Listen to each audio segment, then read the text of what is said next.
Chapter 1077. After Leah finished cooking, Oriton was in a bewitched state. His eyes were fixed on the pot and his face was flushed red. Gu Mengmeng felt that even if she suggested chopping off one of Oriton's hands in exchange for him eating, he would not even blink and would only ask if it was his left or right hand. Gu Mengmeng was very naughty as she deliberately used an exaggerated eating method to taste Lee's cooking. She used the words commonly used in food shows to exaggerate her praises while purposely waving the bowl in front of Oriton. She pretended to be innocent and said, "It smells so good, Oriton, take a sniff." Oriton wanted to hit someone. Gu Mengmeng put down her bowl and chopsticks, holding her chin as she looked at Oriton and said, "Answer a few of my questions. If I am satisfied, I will let you eat." Oriton's expression did not change from beginning to end. He still had a poker face but his eyes obviously lit up. Gu Mengmeng asked, "Why did you listen to Oakley's arrangements and leave without even informing me?" Oriton replied, "Oakley told me and Barit about his arrangements." Gu Mengmeng nodded and said, "So you also sympathized with him and Bloom, so you listened to his arrangements?" "No." Oriton shook his head and said, "I don't understand and have no interest in love. I will also not sacrifice half a year's worth of delicacies for that kind of thing." Gu Mengmeng laughed. Hearing his words, he sounded so wronged. In order to eat as soon as possible, Oriton started explaining in detail without holding back. "According to Oakley's plan, you will definitely not be back for a while.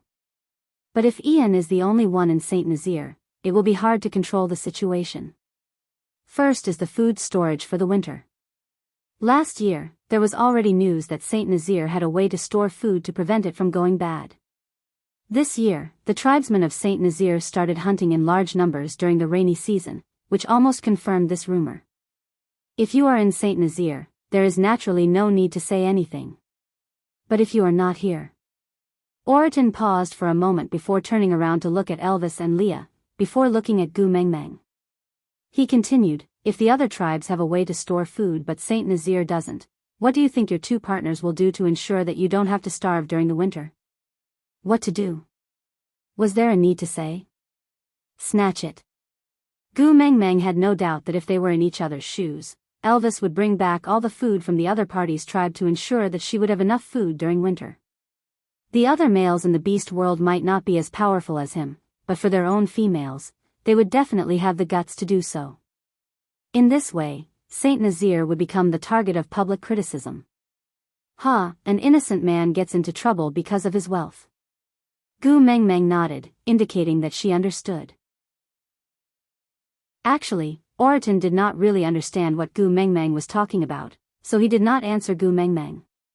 He just continued to be honest. "You're not around, Elvis and Leah are also not around, so St. Nazaire is in a protective vacuum state.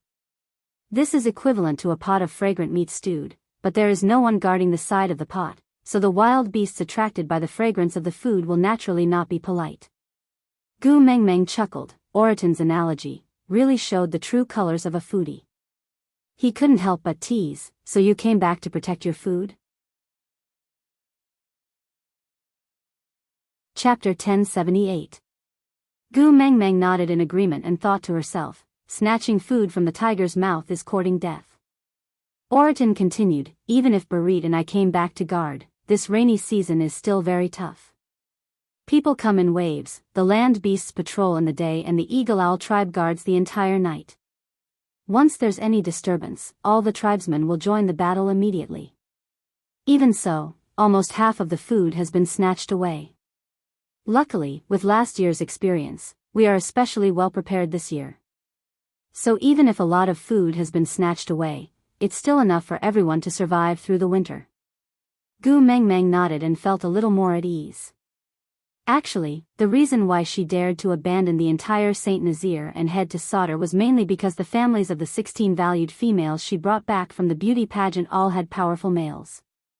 Each family had at least 1 or 2 4th-level beasts and at least 4 or 5 3rd-level beasts. This kind of strength was enough to look down on the entire beast world. In terms of the tribe's overall strength, no tribe was a match for them. But Gu Mengmeng had neglected one thing. These 16 valued females came from 16 different tribes. They were originally the most beautiful females in their tribes, and the males and their families were all extremely powerful in their original tribes. This led to a very serious problem.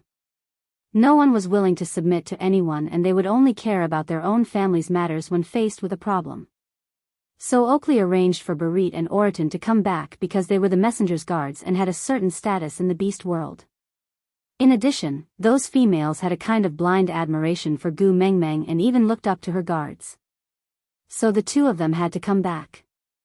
Not just to increase their fighting strength, but more importantly, to have someone who could make the decision when faced with a problem. They would not let Saint Nazir become a pile of loose sand and be defeated by others one by one. Oriton continued, the rainy season after the winter is better. There's plenty of water and food, but the following dry season is the second problem. Gu Mengmeng's heart skipped a beat and she frowned. Water source. Oakley had spread the news about the water source. Sadr was indeed the #1 battlefield, but those who did not dare to face Gu Mengmeng and the rest would naturally set their sights on Saint Nazir, where the great demon king was not at home. After all, there was also a well here.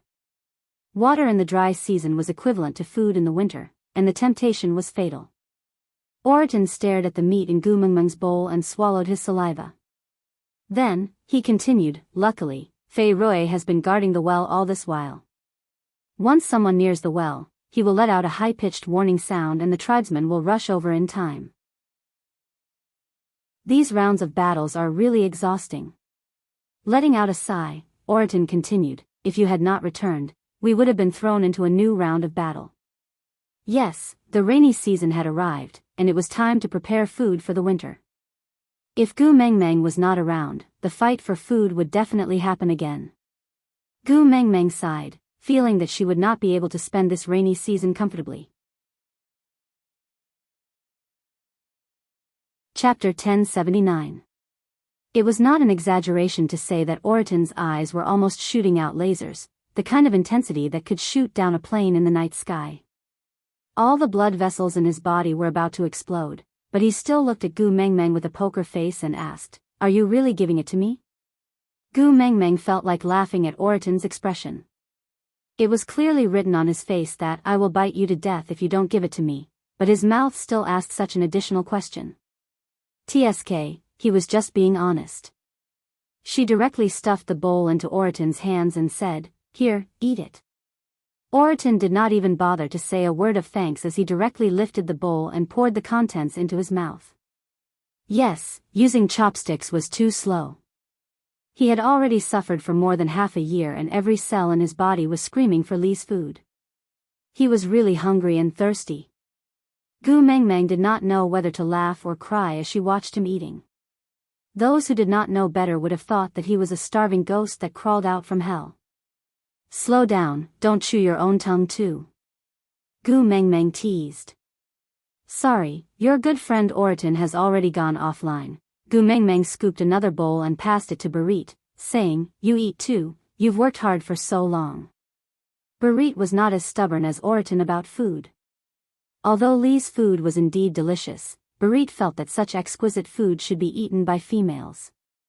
Males did not need to be so particular about food, but this bowl was given to him by Gu Mengmeng personally. Not to mention delicious food, even if it was a bowl of poison, he would not waste a single drop.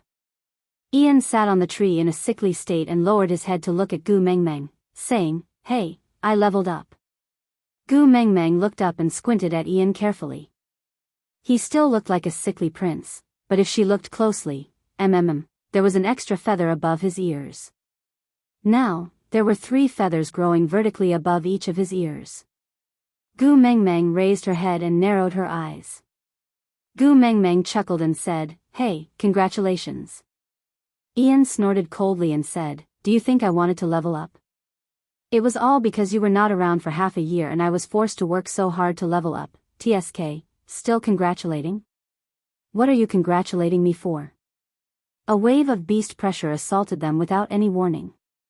Ian fell from the tree and Oriton, who was eating, crashed his bowl onto the ground. Berit, who was sitting beside Gu Mengmeng, also fell to the ground. Even Leah was not spared. He stumbled and almost fell into the pot. Gu Mengmeng looked at Wabi. Little shit, what's wrong with you? Wabi glanced at Ian lazily and said, I'm not happy that someone is talking back to you in front of me. Gu Mengmeng chuckled and slapped Wabi on the shoulder. Aren't you the one who deases me the most? Wabi straightened his neck and said, that's different. I am the strongest, so I can fight you. Scum who can't even beat me, what right does he have to talk back to you? So what you mean is that you will protect those who are weaker than you and ignore those who are stronger than you? Gu Mengmeng stared at Wabi with widened eyes. Wabi nodded without hesitation. That's right. When Snake tortured you in the past, I didn't dare to make a sound. Chapter 1080. Wabi was dizzy from Gu Mengmeng's shaking. He raised his hand to smack her on the head and pushed her far away. What are you shaking for? My head is spinning. Is your brain filled with sh*t? In the entire beast world, only Snake was more powerful than me, but you took him in. Now, you are the only one more powerful than me. If you really want to put on a show of bashing yourself, what else can I do other than to sit by the side and watch? Go up and give you 2 slaps and say you are not allowed to bash yourself? Gu Mengmeng's head was red from the smack, but she was not angry. She suddenly laughed out loud and took a step forward. She lifted Wabi's chin with an evil smile. Little baby, how did you know that my mind was filled with you just now? Wabi felt a chill run down his spine. He was a cold-blooded animal and could not feel the cold, but this was the first time he felt as though his bones were frozen. Waves of nausea churned in his stomach. He raised his leg to kick Gu Mengmeng, but she beat him to it and stepped on his ankle, pressing him down. Gu Mengmeng was clearly very skinny, but her strength was not just for show. Especially when she was hitting Wabi, she did not hold back at all. Wabi was immobilized by Gu Mengmeng. Damn, he felt as though he was an emperor being countered by a weak attacker. So damn ashamed. The bumps all over his body fell to the ground. Wabi glared at Gu Mengmeng fiercely.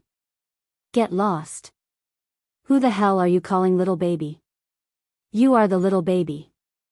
Your entire tribe is little baby. Io, little shit, are you shy? Ha ha ha. Gu Mengmeng suddenly had a wicked sense of humor. She laughed sinisterly like a thief. Heh heh heh, go ahead and scream. Even if you scream until your throat breaks, no one will come to help you. Wabi stiffened his neck and howled. Hey, little wolf. Your female is in heat. Why aren't you bringing her back to the cave to settle it? Don't let her out to harm others. Gu Mengmeng did not give off any scent of the fox's seductive fragrance. She was not in heat at all. Elvis and Leah knew this very well. Moreover, the smile on Gu Mengmeng's face was really not related to lust at all. That was the expression of a little demon pranking someone. In this world, Wabi was probably the only one who could argue with Gu Mengmeng like this without Elvis and Leah feeling the slightest bit jealous. Elvis, who was singled out, chuckled and said, You are powerful and loyal to Xiao Meng. If she has the intention to accept you, it will be a good thing for our family. I don't oppose it. I advise you to give in. You can't win against her anyway. Wabi's fangs began to tremble. F***K. What kind of family was this? Turning his head to look at Leah, Wabi said, Hey, coquettish fox, hurry up and control your female. Your female is crazy. But Leah waved his tail and said coquettishly, my heart is still pounding from the beast pressure you released just now.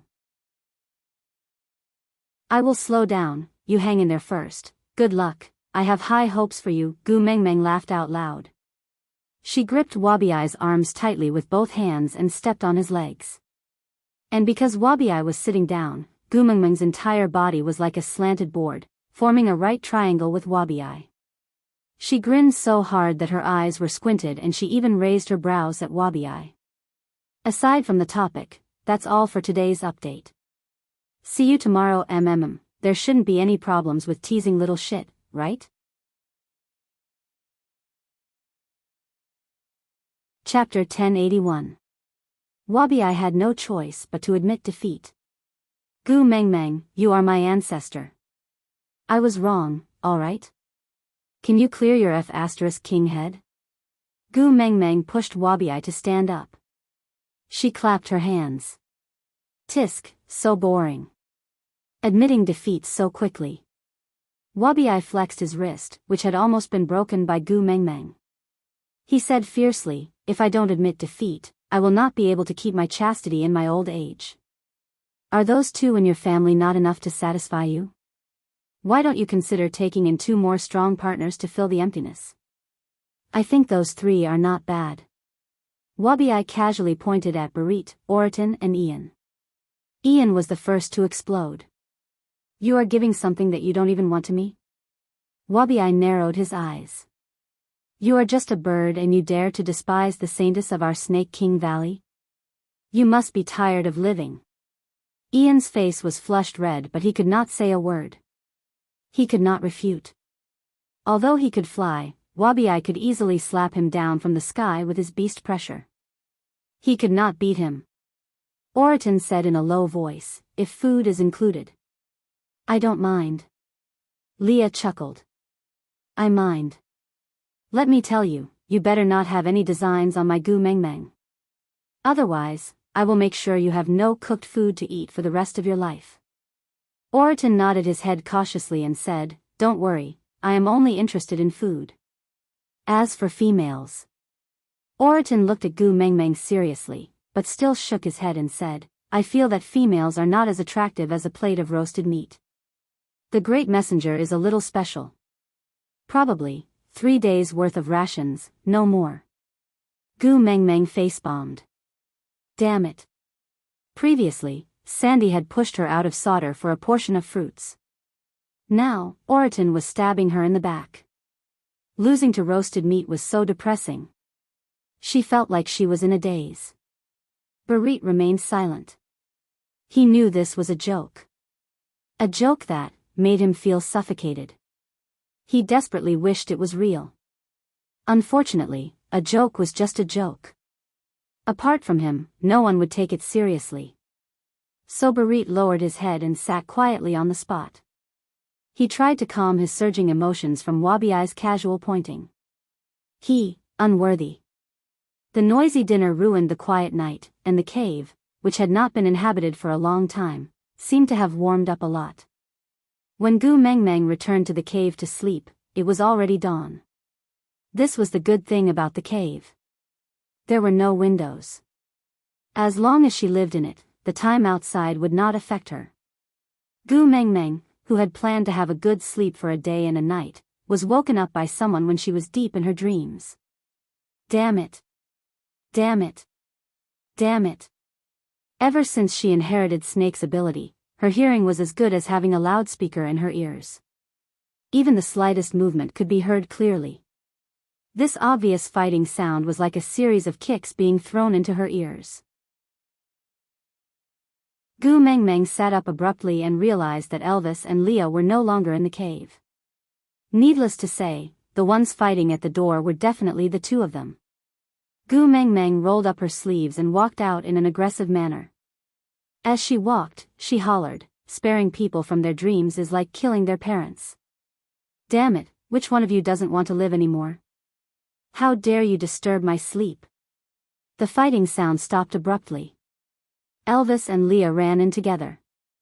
One hugged Gu Mengmeng firmly while the other hurriedly handed her a cup of water. After all.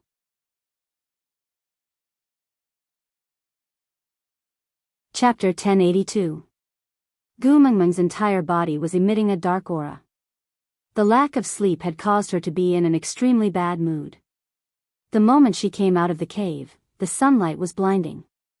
Elvis's large hands gently covered her eyes so that she could adapt to the light. Ever since she inherited Snake's abilities, her eyes were no longer the only way she could explore the world. Every cell in her body could tell her what was happening in places she could not see. Who are you? What's the matter? Gu Mengmeng's face accurately met with the people causing trouble at her door. Her teeth chattered loudly. Gu Mengmeng's voice was clearly gentle, but it made those few people shudder in fear, as if they had been frozen into ice under the scorching sun. Great messenger, we. Those people were so frightened by Gu Mengmeng's anger that their stomachs cramped up. Damn, they had been stray beasts for so many years and had done all kinds of dirty deeds. They had gone through so many life and death battles and faced countless near-death situations, but they had never felt so scared before. Indeed, bad people should stick to their character. It was much easier to snatch things than to give them away. Damn, it was really hard to be a good person. It was too scary. The gap between Elvis's fingers gradually opened, allowing the sunlight to land on Gu Mengmeng's eyes. Gu Mengmeng could already see the huge stone basins behind the stray beasts. They were filled with grapes. Raising her brows, Gu Mengmeng felt strangely less annoyed. Her tone also became better, but she was still a little lazy. She rested her forehead on Elvis's shoulder and glanced sideways at the orcs who had come to deliver the gifts. These are for me. Who asked you to deliver them? Great Lord Cole asked us to deliver. The stray beasts also felt very aggrieved. They did not back down when they were fighting Elvis just now, but now they could not even straighten their tongues in front of Gu Mengmeng. TSK, although she had guessed it, she was still in a bad mood. Rolling her eyes, she said, "Take them away, I don't want Cole's things." With that, Gu Mengmeng turned her head back to Elvis's shoulder, indicating that she wanted to return to the cave to continue sleeping. Upon seeing Gu Mengmeng's reaction, the stray beast immediately said, "But these fruits were personally plucked by young master. Sir Cole is only helping young master to deliver them. Great messenger, please don't waste young master's filial piety." Gu Mengmeng paused and turned to look at the stray beast. Seeing that he was stuttering from the very beginning, this sentence came out so smoothly. Someone must have taught him, right? Young master. Gu Mengmeng did not bother about who had taught him to say that sentence, because she did not need to ask to know, and she did not want to hear that name again. The stray beast saw that Gu Mengmeng had indeed stopped in her tracks after following Cole's instructions. Even her reaction was exactly as Cole had predicted. He felt more assured and did not stutter so much. He nodded and replied, "Yes, young master Qixuan." Gu Mengmeng frowned. She was in a very bad mood. She did not want Qixuan to have anything to do with Cole, but Qixuan had been kept by Cole's side for so long that even the stray beasts had to call Qixuan young master. What the F***ck? Qixuan was not Cole's son. But there was no point in talking to these small fries. Gu Mengmeng clenched her fists and said, "I know, leave the things here and scram."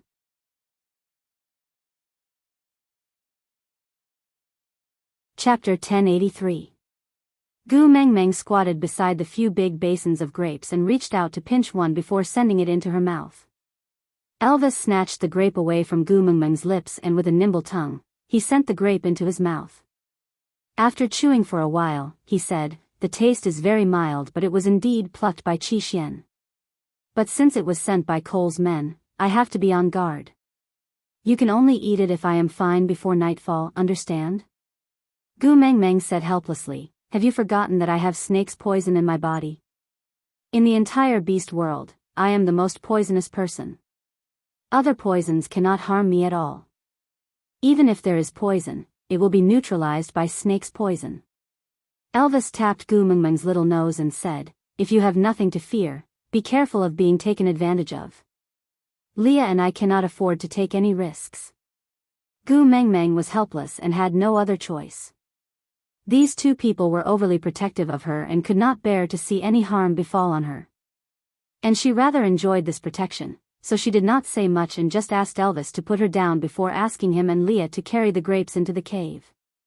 Gu Mengmeng was not fully awake, and now that the annoying fellows were gone, she naturally returned to the cave to catch up on her sleep. She slept all the way until the afternoon. Leah was afraid that she was hungry and entered the cave after cooking. He laid beside Gu Mengmeng and used his furry large tail to lightly brush her arm. His gentle gaze landed on Gu Mengmeng's defenseless little face and he could not help but peck her lightly. He called out gently beside her ear, Meng Meng, I am so bored, don't sleep, open your eyes and look at me, mmm. Mmm. Gu Meng Meng hummed and instinctively hugged Li's tail, turning around and burrowing into Li's arms. Li's arms were filled by Gu Meng Meng and his heart was also filled to the brim. His voice unconsciously became softer and softer, like a gentle breeze blowing past. His slender and bony hands were in Gu Meng Meng's hair. Her silky hair was as smooth as black silk, coiling around his fingers gently. All right, I'll hug you until you want to get up. Kissing the top of her head, Leah chuckled. I really don't know what to do with you. She did not know if it was because Li's gaze was too hot or because Gu Meng Meng had had enough sleep, but after a while, Gu Meng Meng raised her head and gave him a sweet smile even before she opened her eyes. Her voice was a little hoarse and carried the unique tenderness of a morning, it was just one word, but it moved the corners of Li's lips. He pinched Gu Meng Meng's little nose and said, I was afraid that you would be hungry and hoped that you would wake up earlier. I also yearned for your dependence and wanted you to sleep a little longer in my arms. I really don't know what to do with you. Gu Meng Meng smiled as she buried her face into Li's chest and rubbed against it. Yeah, I'm really hungry. Leah carried Gu Meng Meng up from the bed and carried her out of the cave. As he walked, he said, the food has already been prepared, just waiting for you to wake up. Gu Meng Meng was still hugging Li's tail in her arms. After waking up, she was like an angel, radiating a bright and gentle light. She was the complete opposite of the little demon she was in the morning.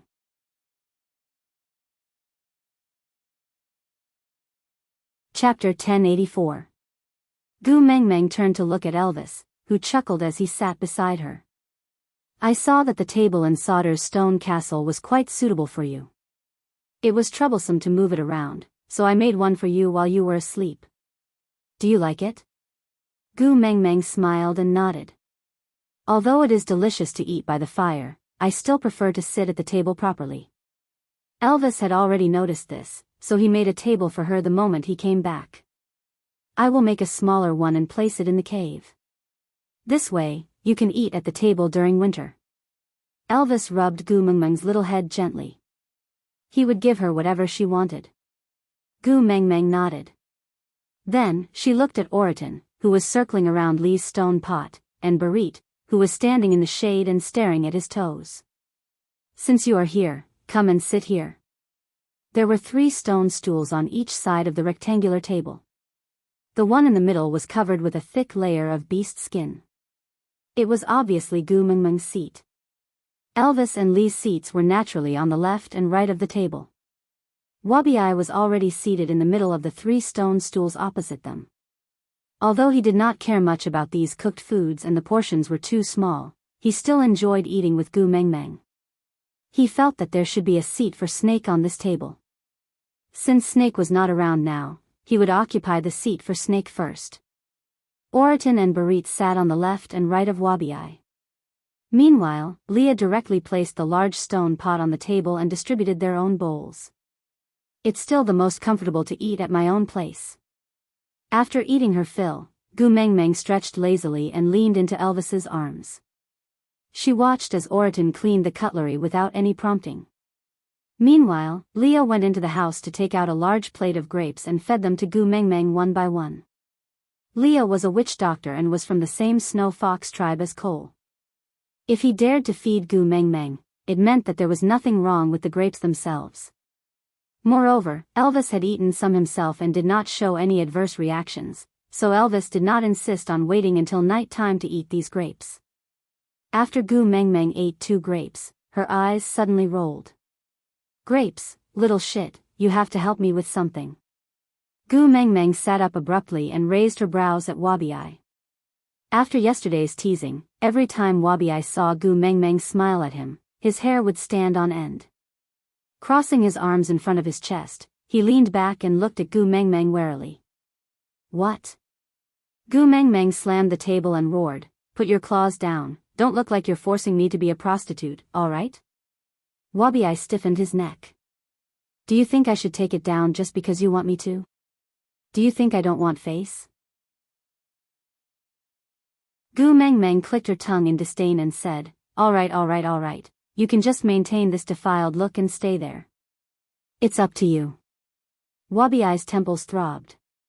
What did she mean by defiled? Why does it sound so awkward? He glared at Gu Mengmeng and said, what exactly do you want me to do? Say it quickly.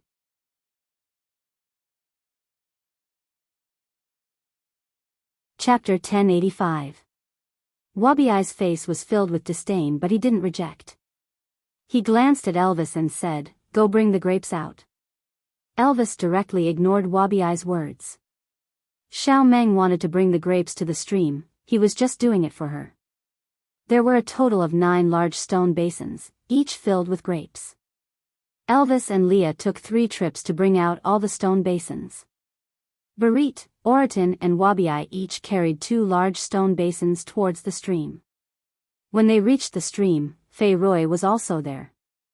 He waved at Gu Mengmeng when he saw her from afar, shouting excitedly, great messenger. Fei Rui's eyes were really clean, just like those of an innocent puppy. They shone with the purest brightness, making one want to smile at him. When it came to playing with water, no one could compare to Fei Rui. Once he heard that Gu Mengmeng wanted to wash the grapes, Fei Rui volunteered to handle the part in the water. He got Elvis to pour the 9 large basins of grapes into a more spacious area in the stream. Then, he gently shook his cheeks, causing the fish in the stream to form a wall downstream, ensuring that not a single grape would be carried away by the current. Then, he transformed into his half-beast form and started swimming in circles. The small fish that had been blocking the way downstream also joined in under Fei Rui's command. One of them swam clockwise in the inner circle, while the other swam anti-clockwise in the middle. Fei Rui swam clockwise in the outermost circle. The grapes danced back and forth in the 3 layers of water, as if they were little fairies that had fallen to the mortal world. Gu Mengmeng clicked her tongue in wonder as she watched from the shore. Damn, a primitive version of a washing machine. Elvis and Leah exchanged glances before saying, the surface of the water is going to freeze in winter. When do you intend to let him return to the sea? Lee's arm naturally rested on Elvis's shoulder, his long and narrow eyes sparkling with tears. Or, do you want to keep him to make fish fillets in vinegar sauce? Gu Mengmeng held her forehead. Back in Zacharias, she had told Dora that Fei Rui was the cause of her male's trouble. The 2 of them still remembered it clearly. Not long after, Fei Rui walked out of the water and transformed a pair of legs at the same time. He allowed the water to slowly drip down his body. He didn't feel that it was inappropriate at all. After all, he was a fish. The grapes seemed to have been given life, jumping into the stone basin one by one. The surface of the grapes reflected the sunlight and the water, looking extremely sparkling. Before Gu Mengmeng could even thank Fei Rui, she jumped down from Elvis's arms and grabbed Wabiai before throwing him into the water. Wabiai was caught off guard and looked at Gu Mengmeng in confusion. What are you doing? Gu Mengmeng stood by the shore and rubbed her hands. Do you want to wash yourself or do you want me to help you? Cole crossed his arms again and stared at Gu Mengmeng with a guarded look. Are you a freaking pervert? Gu Mengmeng jumped into the water and gave him another kick, sending Wabiai into the deepest part of the water. Stop talking nonsense. Hurry up and wash up to help me grind the grapes.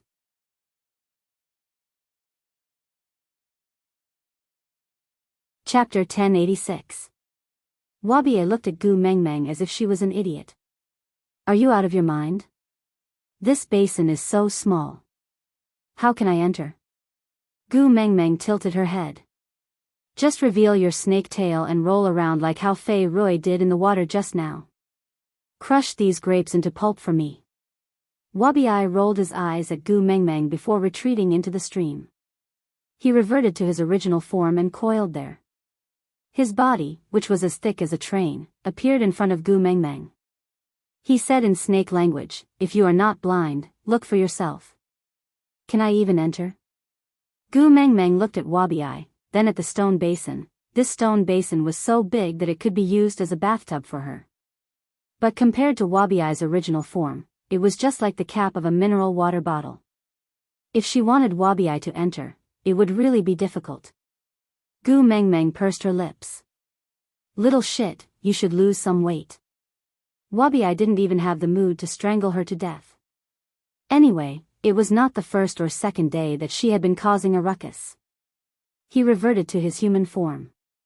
Just crush them into pulp, right? Gu Mengmeng nodded. Then, Wabi stuck out his tongue impatiently at a spot not far away. Then, over a dozen little snakes as thick as an arm slithered out from the bushes. They didn't come to Gu Mengmeng. Instead, they entered the stream and swam for a long time, as if they were bathing. Then, Wabi placed one of the stone basins by the stream. The little snakes directly jumped out of the water and landed accurately in the basin. Then, they squirmed around in the basin, causing the grapes to bulge visibly. Then, they slowly sank into the basin. Finally, Gu Mengmeng saw a little snake rolling around in the basin, crushing every single grape into pulp. Not to mention the whole grape, even the grape seeds could not be seen. Using the same method, the 9 large basins of grapes soon turned into 9 basins of fruit puree. After the little snakes completed their mission, they swam out of the basin, washed their bodies in the stream, and then returned to the bushes as if nothing had happened. While the little snake was crushing the grapes, Gu Mengmeng had already asked someone to fetch the beast skin and beast tendon. She asked Elvis to scrape a groove on the side of the stone basin, then used the beast skin to cover the stone basin tightly and used the beast tendon to secure it. This kind of sealing effect was definitely not very good, but there was no place to buy sealed cans here, so they could only do this for the time being. She got Oriton and Barit to carry the 9 pots back to Elvis's cave, while Gu Mengmeng brought her partner and Wabi into the forest. After wandering around aimlessly for a long time, Gu Mengmeng set her sights on a towering ancient tree. Such a tree would definitely be priceless in the modern world, but it was not something rare in the beast world. Actually, it was quite a pity to chop it down, but Gu Mengmeng wanted to use it now and there was no better choice. So, she pointed at the tree and said, "Hubby, I want this tree. Just cut it from here and leave a stump. We can use it as a table the next time we come." Elvis had helped Gu Mengmeng cut the bamboo previously, and was now considered a skilled worker. He cut wherever Gu Mengmeng pointed at, without any deviation.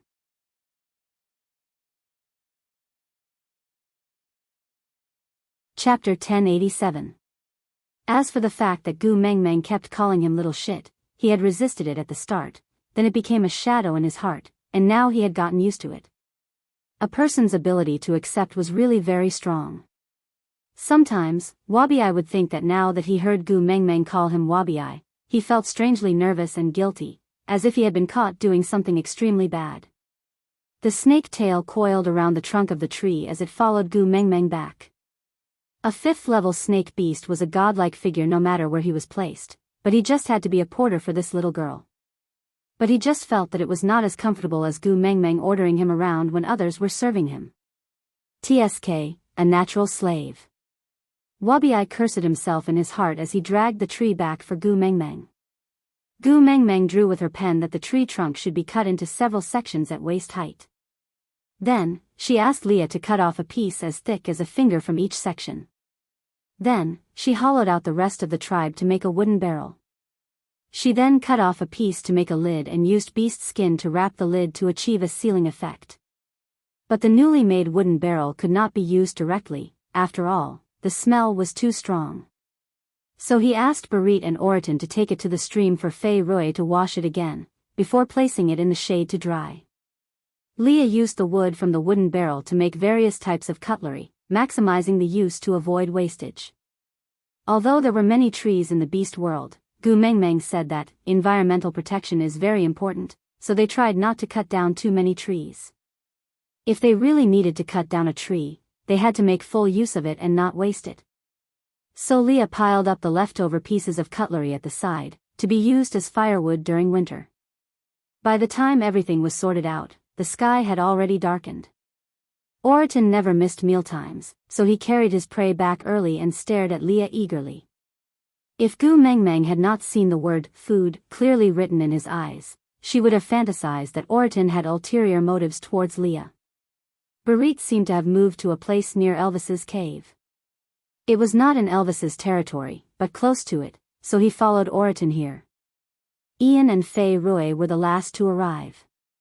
Both of them looked as if they had something on their minds and wanted to say something. Gu Mengmeng ignored Ian and instead tugged at Fay Roy to show some concern. What's wrong? Do you have something to tell me? Fay Roy's big eyes were clear and clean. Every time they looked into each other's eyes, he felt like he was in the vast galaxy, sparkling and pure. Fay Roy bit his lip and nodded. Great messenger, I have to return to the sea. This was good news. After all, Leah had just threatened to turn Fay Roy into vinegar fish slices if he did not let Fay Roy go. Although it was a joke, Gu Mengmeng could understand that her nonsense in Zacharias had caused Elvis and Leah to have a knot in their hearts against Fay Roy. Originally, he was still thinking about how to not hurt this child's heart, but now that he took the initiative to bring it up, it was good. Fay Roy said, I won't be able to come out during winter when the water freezes. Although I don't lack food, I will still feel lonely alone. So I want to return to the sea to see my sister before winter arrives. I will come back during the rainy season next year. Is that okay?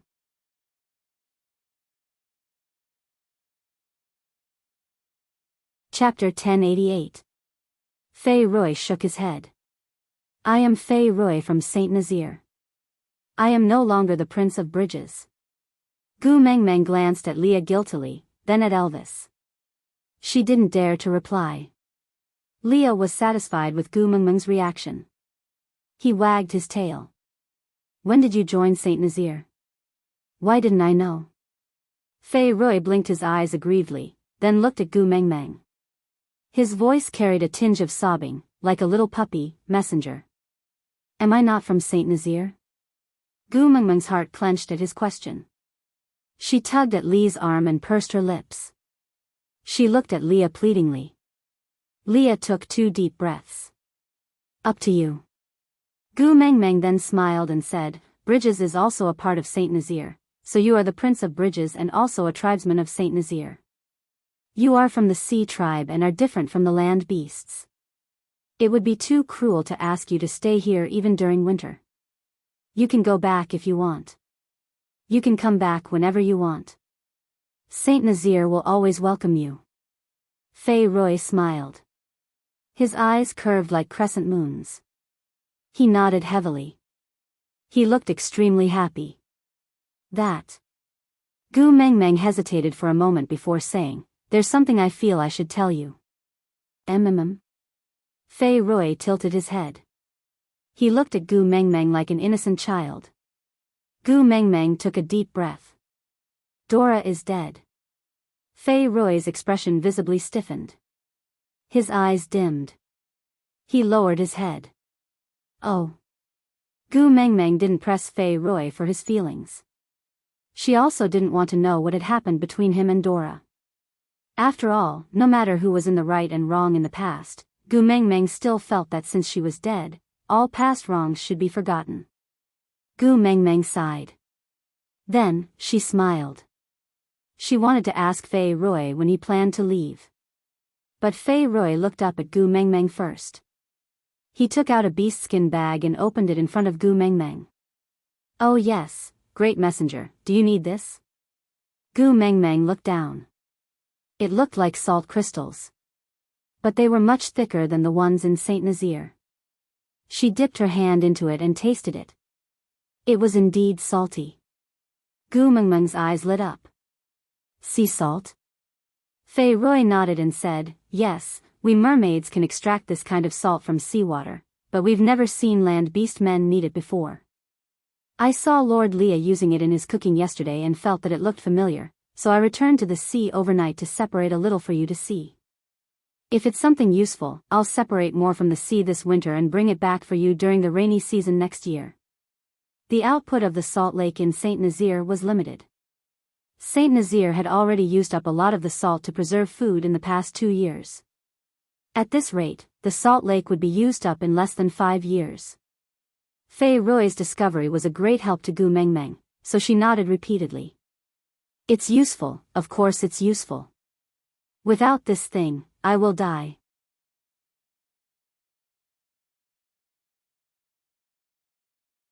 Chapter 1089. Gu Mengmeng nodded and chuckled. But Leah tooted. He has found a good reason to join Saint Nazir. This time, I can't do anything to him. Gu Mengmeng shook Li's arm and looked up with a smile. Alright, don't argue with a child. Leah pinched Gu Mengmeng's little face. He finally gave up. Then when do you intend to set off? Gu Mengmeng asked. Fei Rui smiled and replied, if the great emissary agrees, I will set off now. So soon? Gu Mengmeng was a little surprised. She thought he would set off tomorrow at the earliest. The sky was already dark. Fei Rui nodded. Anyway, I am going by water. It doesn't matter if there is no sun. Moreover, Melinda is pregnant.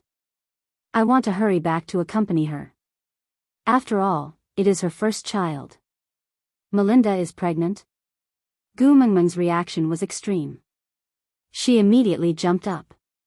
Her eyes widened and the corners of her lips curled up uncontrollably. Leah pinched Gu Mengmeng's little nose. If Sandy sees your expression, she will definitely be jealous. Wabi chuckled. Those who don't know might think the child is yours. Get lost. Gu Mengmeng roared at Wabi. Then, she looked at Fei Rui. Alright, hurry back. Help me send my regards to Melinda. Tell her I wish her and her child good health. Yeah, I will. Fei Rui nodded. Then, he tilted his head with a smile. Then, great messenger, please enjoy your meal. I will take my leave. Gu Mengmeng insisted on sending Fei Rui off. After all, they would be separated for an entire winter. Elvis and Wabi accompanied Gu Mengmeng to the well to send Fei Rui off. Leah stayed behind to watch over the pot. After watching Fei Rui jump into the well, Gu Mengmeng rested her head on Elvis's shoulder. Actually, he didn't wish for Dora to die. I saw it just now. He was very upset when he heard the news of Dora's death. Elvis tightened his grip around Gu Mengmeng's waist. Females are a precious resource to every tribe. No matter how weak Fei Rui is, he was once the leader of a tribe. Dora was also someone he valued before. Gu Mengmeng's eyes widened.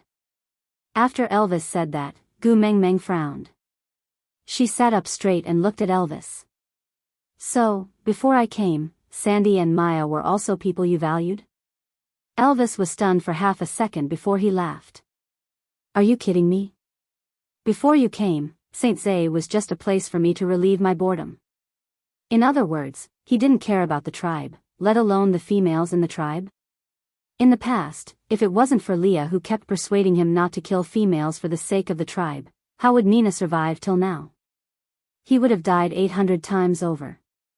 If a perfect female was like that, what about a half-beast female? Gu Mengmeng thought about it and agreed, so she chuckled and leaned back on his shoulder. Hubby, am I so petty? The thought of someone else being important to you makes me feel uncomfortable. I like how petty you are. You have to maintain it, understand? Elvis kissed the side of Gu Mengmeng's face. Gu Mengmeng pursed her lips and chuckled. She nodded in response. Wabi rolled his eyes at the side. You only know how to flaunt your love for each other all day long. TSK, the entire world is filled with the sour stench of love. Digression.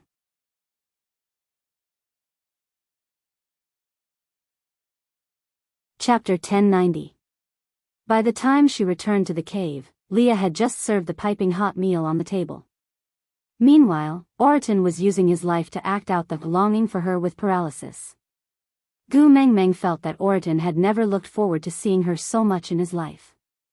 Gu Mengmeng could not compare to a bowl of meat. Barit sat quietly at the dining table. That was the spot he had sat at in the afternoon. For some reason, that seat seemed to belong to him. He just wanted to guard it and not let anyone else sit there. Ian leaned against a tree with his arms crossed, still looking at Gu Mengmeng with a sickly look. Gu Mengmeng paused when she walked past him and asked, You have something to tell me too, right? Why, is your sister going to give birth too? Ian rolled his eyes at Gu Mengmeng. He wanted to rebuke her, but held himself back because of Wabi beside her. He just said, Mandy confessed to me.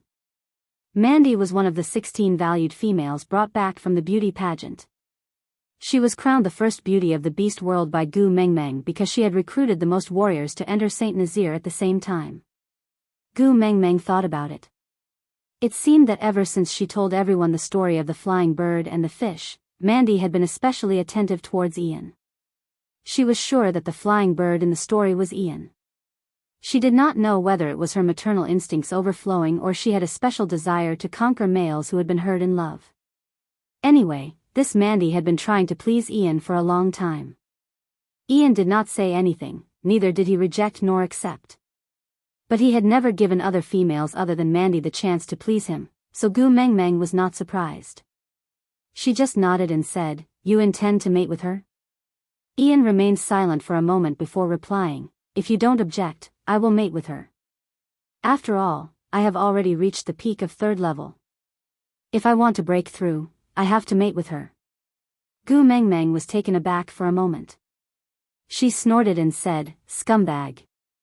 Gu Mengmeng thought that only the Snake King Valley would use females as a tool to level up. Ian chuckled and said, "I told Mandy that this is the reason why I am willing to mate with her. She agreed to it herself." Gu Mengmeng looked at Ian with narrowed eyes for a while, then patted his shoulder and said, "Why do you have to do this, just like him? Do you have to make it sound so official and hide your emotions behind your motive? Why bother? At that time, if she really misunderstands you, won't you be the one who will be sad?" The tip of Ian's ear was stained with a suspicious red. He turned his face to the side and said, "I don't understand what you're saying." Gu Mengmeng did not expose him. She just swung her arms back and forth and said, "It's all right if you don't understand what I am saying. You just need to know what you are doing." Mandy was a good girl. Although she was a little arrogant at times, she was considered very gentle and considerate compared to the other females in the beast world. If you really hurt her heart, you'll be the one regretting it. Gu Mengmeng did not need to mention how good Mandy was, but Ian himself knew it very well. It was just that he felt a little awkward in his heart. Tilting his head, Ian looked at Gu Mengmeng from the corner of his eyes. He was a little hesitant, but he still opened his mouth to ask, "Do you really agree to me mating?"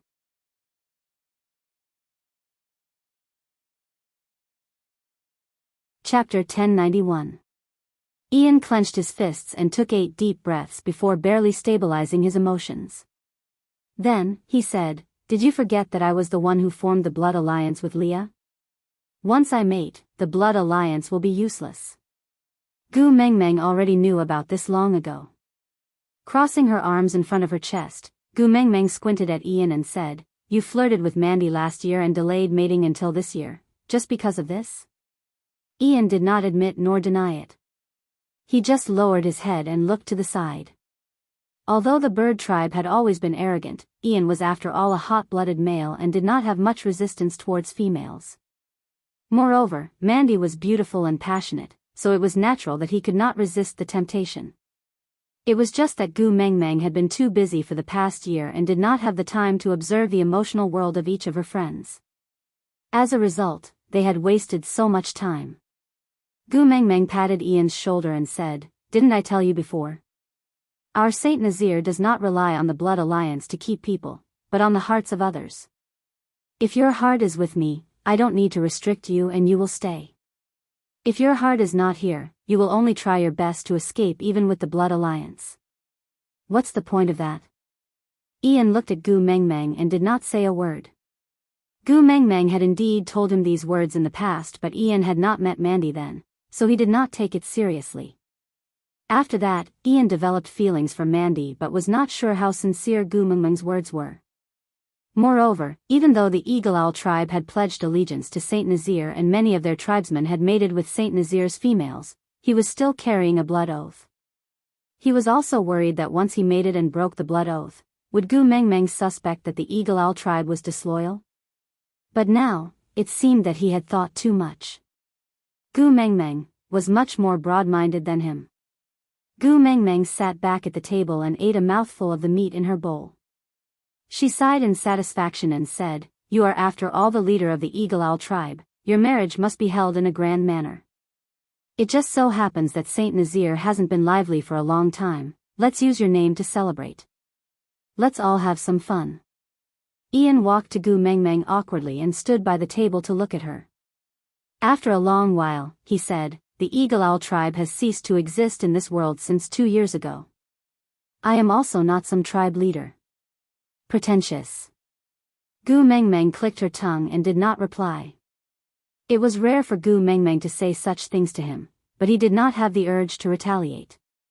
He just lowered his head and said, "Gu Mengmeng, thank you." Gu Mengmeng chuckled. "Yeah, mate before winter. Don't drag it out for too long. By then, your status in the family will be lowered again." Ian gritted his teeth and said, Man will only accept me as her partner this year. My position in the family will not be much lower." Man. Gu Mengmeng looked at Ian meaningfully. Ian's ears turned even redder. He flapped his wings and said, "Since you don't have any objections, I'll go and tell Man. I won't disturb your meal." Gu Mengmeng waved her hands and said, "Bye-bye." After Ian flew away, only Gu Mengmeng's family of 3, Wabi, Oriton and Barit, were left. Gu Mengmeng propped her chin on her hand and said thoughtfully, "The people around me seem to be getting lesser and lesser."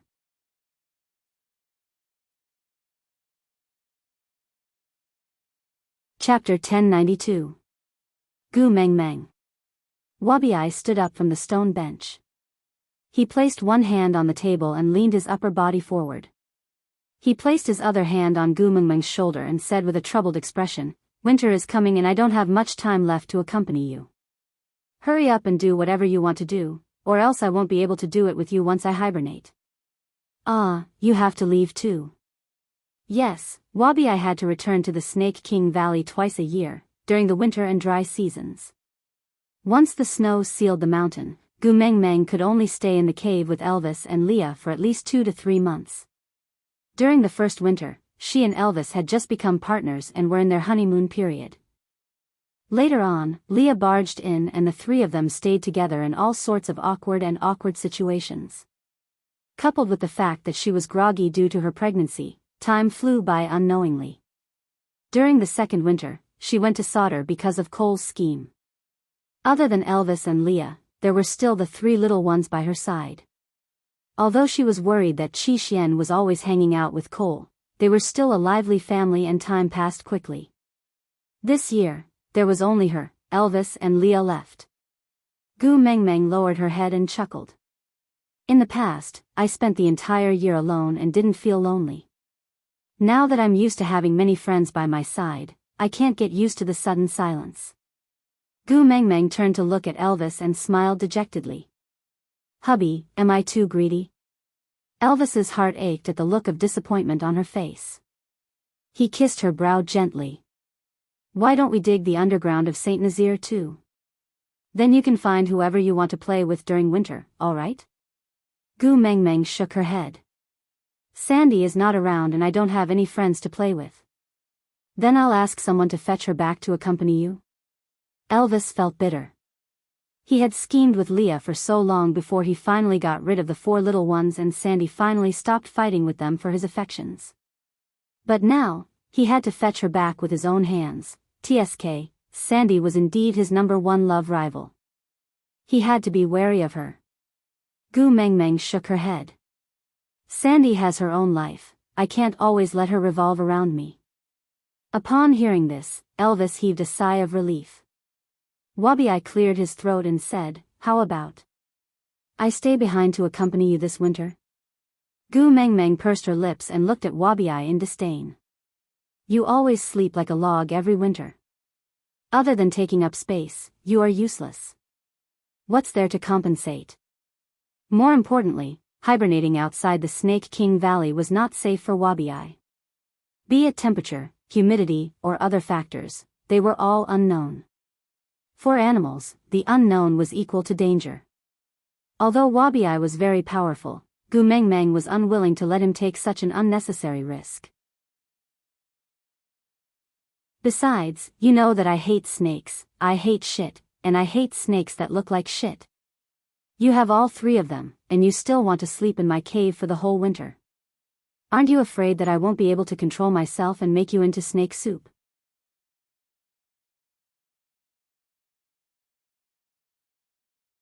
Chapter 1093. Gu Mengmeng laughed dryly. Damn, you have reached a whole new level of self-deprecation. Respect, respect. Wabi-Ai lifted his chin and took it as a compliment. He mimicked Gu Mengmeng and cupped his fists. Well said, well said. After the hubbub, everyone dispersed. The next morning, Gu Mengmeng woke up early, which surprised Leah and Elvis. They circled the large stone basin like a baby and giggled for a long time before leaving the cave. Oriton had yet to return from his hunt. According to Gu Mengmeng's usual schedule, her breakfast would only start in another 2 hours or so. However, she had woken up early today, causing Oriton, who shared his meals with her, to be unprepared. Barit and Wabi-Ai were standing near the entrance of the cave. They were also surprised to see Gu Mengmeng come out so early. Barit didn't say a word, but Wabi-Ai looked up lazily. Why? You can't bear to see me leave? So you're making use of the time to get used to me? Gu Mengmeng didn't retort. She just chuckled. I have to order you around while you can still move. Wabi-Ai's eyes lit up the moment he heard that. He straightened his back and asked Gu Mengmeng, who do I want to beat up? When do I go? Gu Mengmeng chuckled. Wabi-Ai was the most warlike person in this world. But it was rare for him to be so energetic. Gu Mengmeng didn't want to explain that he was overthinking. She just smiled and told Barit. Gather all the single males in the tribe and follow me out after breakfast. All right. Barit remembered that he had already given his life to Gu Mengmeng. So he didn't need to differentiate between right and wrong when it came to Gu Mengmeng's orders. He would do whatever she said. Wabi-Ai clicked his tongue. What's the point of gathering so many useless people? Isn't it enough to have me? Gu Mengmeng thought about it and smiled in a flattering manner. Then our great Wabi-Ai must be seen by everyone in the world. Wabi-Ai instantly felt a chill down his spine. He looked at Gu Mengmeng defensively.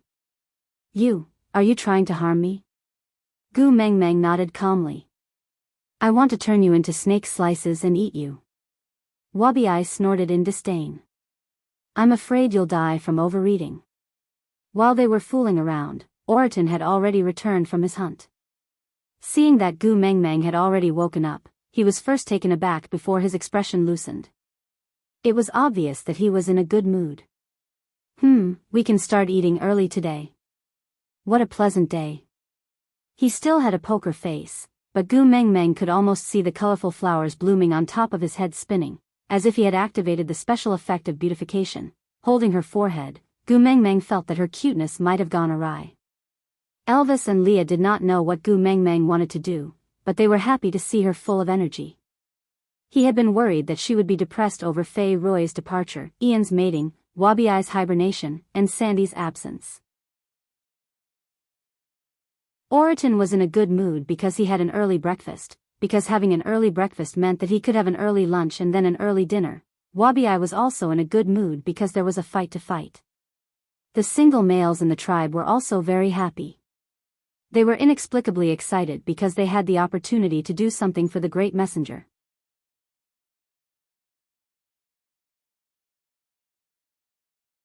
Chapter 1094. After that, there were many different versions of what happened in the beast world. The general direction was about how Gu Mengmeng led the people of Saint Nazir in a tough battle against the stray beasts, so much so that the stray beasts were too weak to come out and harass other tribes. Even those tribes that were treated as food every year were spared. This directly pushed Gu Mengmeng's reputation in the beast world to another level. Of course, there were many people who added fuel to the fire, such as spreading information to guide public opinion and ordering the stray beasts not to go out and hunt during this winter. However, these were all stories to be told later, so let's not talk about it for now.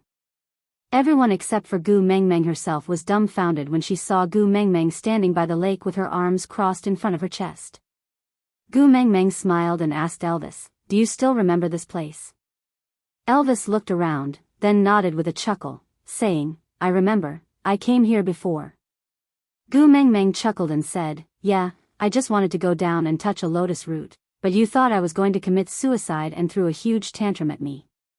Silly girl."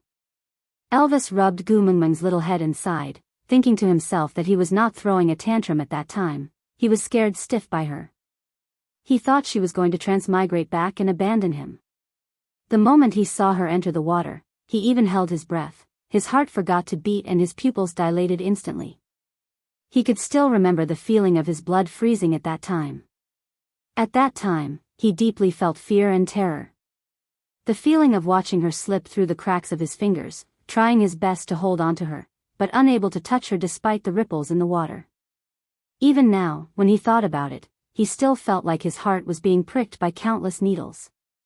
Gu Mengmeng did not refute and only took 2 steps back, saying, "I won't go near the water surface, I will just stand here." "You won't be worried like this, right?" Elvis chuckled and kissed Gu Mengmeng's forehead, saying, "Go down if you want to, I'm not worried." Gu Mengmeng was taken aback. She clearly remembered that Elvis looked like he was possessed the moment she got close to the surface of the lake. Now he suddenly said that he was not worried. Elvis pulled Gu Mengmeng into his arms and said, "At that time, I was too uneasy. I was worried that I was nothing in your heart, worried that you would abandon me without hesitation, worried that there was nothing in the beast world that was worth your nostalgia. I was too afraid that you would smile at me and say goodbye before falling into the lake, sinking all the way down to a place where I can no longer reach." At that time, she had not mated with Leah yet. Elvis always felt that she only loved Leah and not him. No matter how many times she said that, he just thought she was comforting him. From the bottom of his heart, he did not believe that she had feelings for him.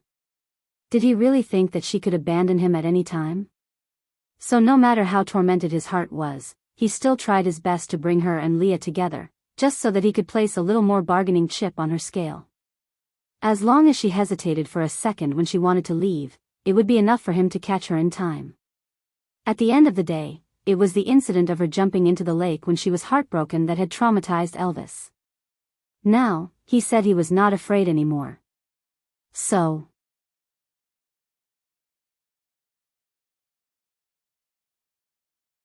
Chapter 1095. I'm sorry. Elvis hugged Gu Mengmeng and planted a kiss between her brows. His eyes were filled with adoration. "I didn't believe this earlier." Gu Mengmeng hugged Elvis back and rested her chin on his chest. "It's not too late to believe it now." Gu Mengmeng tiptoed and kissed Elvis on the chin. "Then can I enter the water?" Elvis lowered his head and held the back of her head with one hand. He quickly kissed her lips, which she was about to pull away from. After a long lingering kiss, he said gently, "I will accompany you." Whenever Gu Mengmeng was around, everyone's gazes would unknowingly be on her. This resulted in this kiss being a public performance. Although they had been married for 2 years and had given birth to 4 children, Gu Mengmeng still felt it was inappropriate to display their affection in public. Blushing, she plunged into the water. Following that, 2 splashing sounds could be heard. Elvis and Leah must have jumped in right after her. Gu Mengmeng swam for a while before popping her head out to take a look. She realized that her 2 men and Wabi were all in the water. But, they were clearly standing. Damn, height was indeed her weakness. The lotus flowers had already wilted. Only a large patch of lotus leaves swayed gently in the middle of the lake. Gu Mengmeng swam towards the middle of the lake. Elvis and Leah followed closely behind her, guarding her on both sides. Gu Mengmeng tried to dig out a lotus root. But it was hard for her to use her strength underwater. Hence, she could only return to the surface and explain the rough plan to Wabi, before ordering him to do the hard work. Wabi stared at Gu Mengmeng with a king's disdainful gaze. "Don't tell me that this is what you need my help with." Gu Mengmeng couldn't help but want to laugh at the thought of Wabi being happy the entire morning because he thought there was going to be a fight. She had been enjoying teasing Wabi more and more recently. It was quite interesting to see him hopping mad but unable to do anything to her. Although she had always been the one bullying Wabi never bore a grudge against her.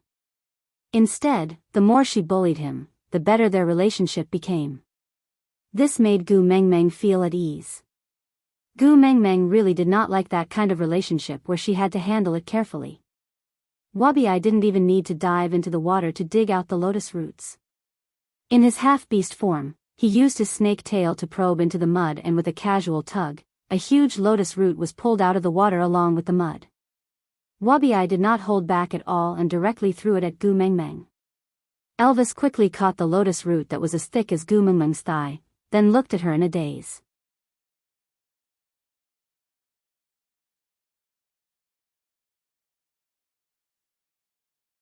Chapter 1096. The truth was, Wabi still came up after all, and Gu Mengmeng did not really slice him into slices and stew the lotus roots. That was because he had plucked almost all the lotus roots in the water before coming up. At that moment, Gu Mengmeng only had eyes for the lotus roots and had long forgotten about chopping Wabi. This lake was a distance away from Saint Nazaire, and they had only arrived in the afternoon after setting off in the morning. Although Wabi was strong, he only had one tail.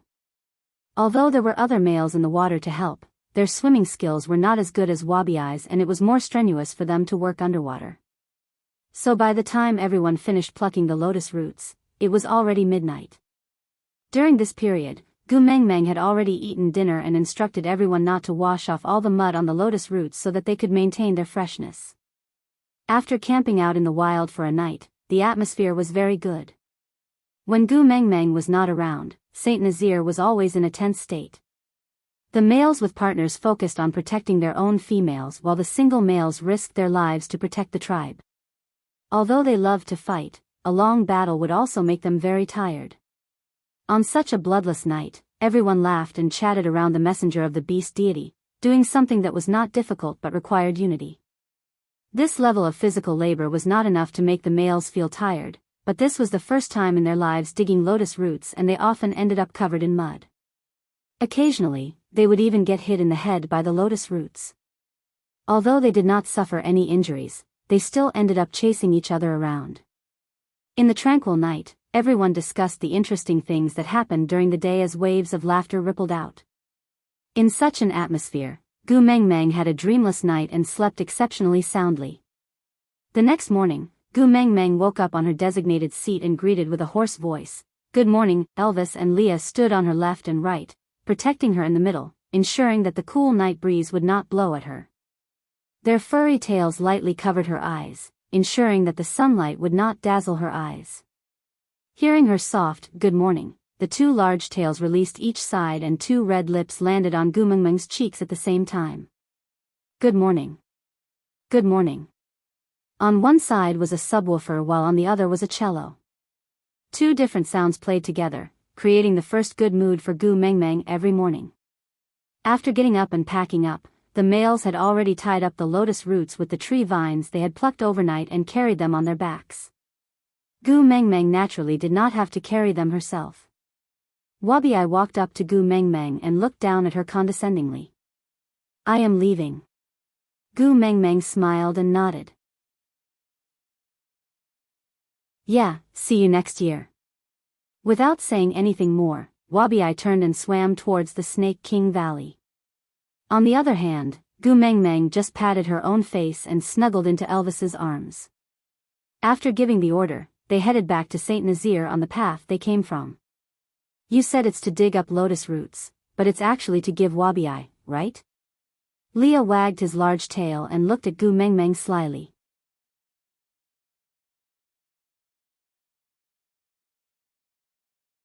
Chapter 1097. After returning to Saint Nazaire, Gu Mengmeng distributed the lotus roots equally to the females and omnivorous orcs in the tribe. Gu Mengmeng's house had 2 portions for herself and Leah. Although it was not a lot, it was at least one more side dish compared to last year and the year before. Otherwise, Gu Mengmeng would really go crazy if she had to eat potatoes, meat and sweet potato paste every day.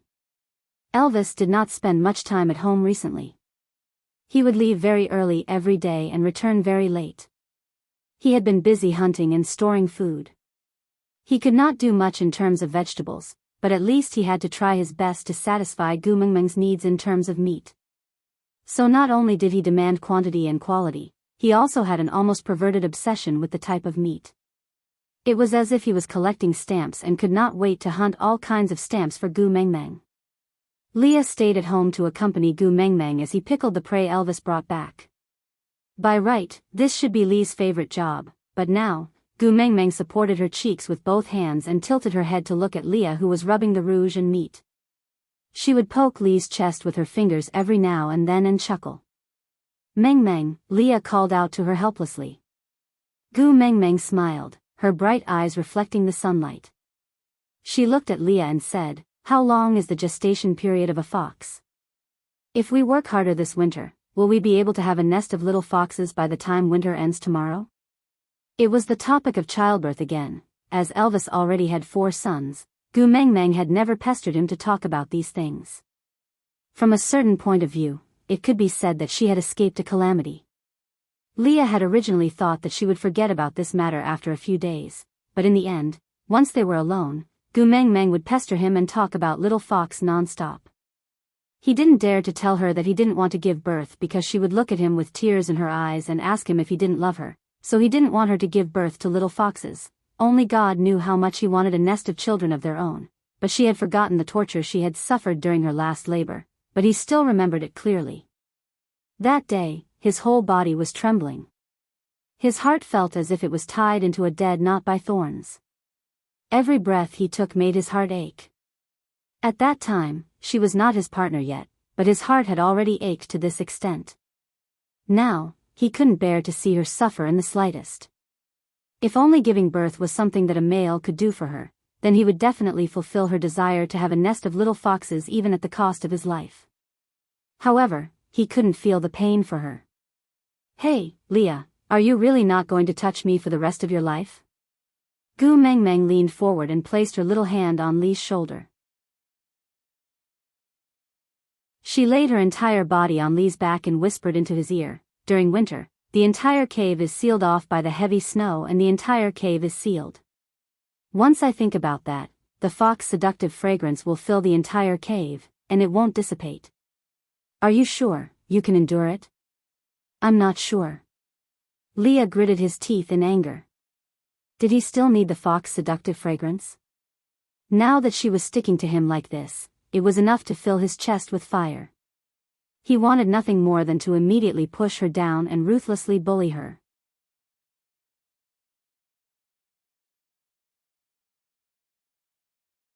Chapter 1098. Leah put down the salt and bacon in his hands and switched between his beast and human form, so that he was clean and spotless. Standing up, he hugged Gu Mengmeng in his arms, wrapping his left arm around her waist to encircle her tightly in his embrace. His right hand pinched her chin, adjusting the angle of her line of sight, so that her eyes could meet his. Leah looked at Gu Mengmeng seriously and affectionately. "Mengmeng, I am a witch doctor and I can say that there is no one in the beast world with better medical skills than me. But even so, when you were giving birth to Kanwu, I could only pray helplessly to the beast deity, begging him to let you be safe. The helplessness of watching you hover on the line between life and death while I can't do anything will really drive me crazy." But Gu Mengmeng wanted to say that it was her first time giving birth to Hada and his brothers, so it was inevitable that it would be more difficult. Moreover, she now had Snake's powers to protect her, so she would definitely be fine. But Leah did not give her a chance to speak. All the words after her, but were stuck in her throat and crushed into lingering whimpers with the tip of his tongue. It was only until Gu Mengmeng was lying limply in Lee's arms and her nostrils were already filled with the faint fox seductive fragrance did Leah finally stop the kiss. His long and narrow eyes were deep and misty, filled with infinite forbearance and helplessness. He said, "When you were injured in the Snake King Valley, the most fortunate thing for me was that I was a witch doctor and could save you. But I hope that my medical skills will never be used on you. Mengmeng, I said before, if you are hurt in the slightest, it would be destroying my heart." These words are not just empty words. When a female gives birth, there is a slim chance of survival. Even if you have Snake's powers to protect you, the pain is still there.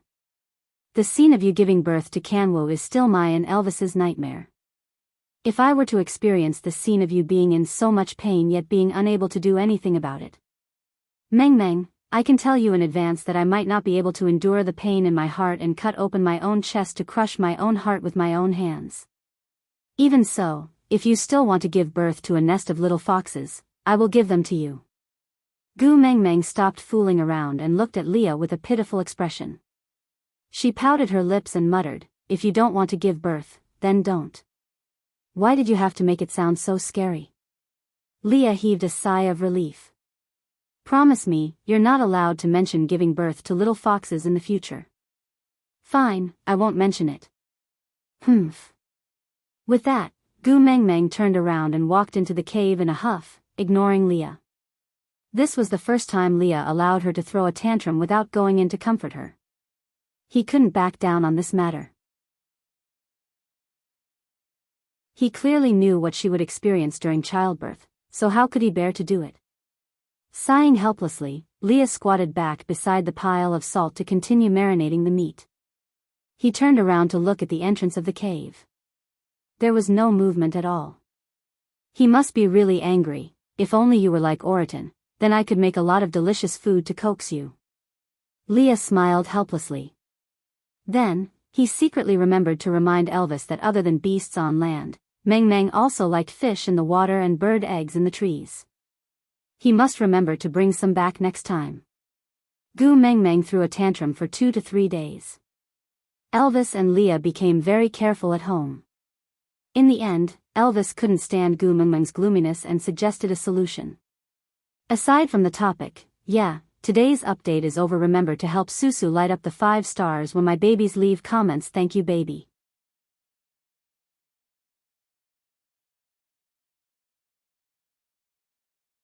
Chapter 1099. Xiao Meng. Elvis placed Gu Meng Meng on his thighs and held her shoulders with both hands. He accommodated her height and looked into her eyes, saying, "I know you have been in a bad mood these few days, but not letting you suffer is the bottom line that Leah and I will never give in to. So, do you want to take a nap and meet the beast deity? See if he has a little cheat, similar to the kiss of the beast deity that can save you from the pain of childbirth. If he does, let you give birth. But if even the beast deity has no solution, then don't mention this matter again, and don't be in a bad mood because of this matter, alright?" Gu Meng Meng smacked her head. Ah, why didn't I think of that? With that, she peeked at Leah, waiting for him to express his stance. Leah always had his ways with Gu Meng Meng. Regardless of whether she cried or threw a tantrum, he would always have a way to coax her. Only this time, she did not cry or make a fuss. She was even more cruel and sinister than the time when she chased him and Elvis out of the cave in the stray beast camp. This absolute cold-blooded violence was really driving him crazy. These few days, he had almost given in and said, give birth, give birth. If worse comes to worst, I will dig my heart out and commit suicide. Yes. Now that she had finally relented, he instantly felt as if spring had returned to the land. Sitting beside Elvis, he held Gu Meng Meng's little hand and kissed it, saying, "You have to promise me, if the beast deity has no other choice, you can't throw a tantrum over this again." Gu Meng Meng nodded. Then, she smiled for the first time in these few days. Turning around, Gu Meng Meng lay on the side of the bed. Then, she slowly closed her eyes, but the corners of her lips were still curled up. Layers of white fog blew towards them. When Gu Meng Meng saw the beast deity standing in the clouds, she could not help but smile guiltily. The previous time she came, she said that she wanted to be a filial daughter and come back to watch television with him when she was free. But after the incident with Oakley, she suddenly had a deep understanding of parting. She desperately wanted to cherish the person in front of her, hence, he completely forgot about his promise to the beast deity. As the saying goes, a guilty person smiles first. Gu Meng Meng smiled like a sunflower and pounced into the beast deity's arms. She said in a sweet Hong Kong accent, "Papa, I missed you so much." The beast deity was a highly skilled person after all. He did not even laugh at Gu Meng Meng's fawning. He maintained his usual kind and amiable demeanor as he gently patted Gu Mengmeng's little head. Yeah, a married daughter is like spilled water. Although I was already mentally prepared, I was still looking forward to it when you said you would come back to accompany me more often. Gu Mengmeng felt an arrow piercing her heart. She looked pitifully at the beast deity and blinked her eyes. The words, "Please forgive me," were clearly written on her face. The beast deity held Gu Mengmeng's hand and walked towards the two-seater wooden chair as he said, "It's all right, little magpie, you have a long tail. Once you have a wife, you will forget your mother."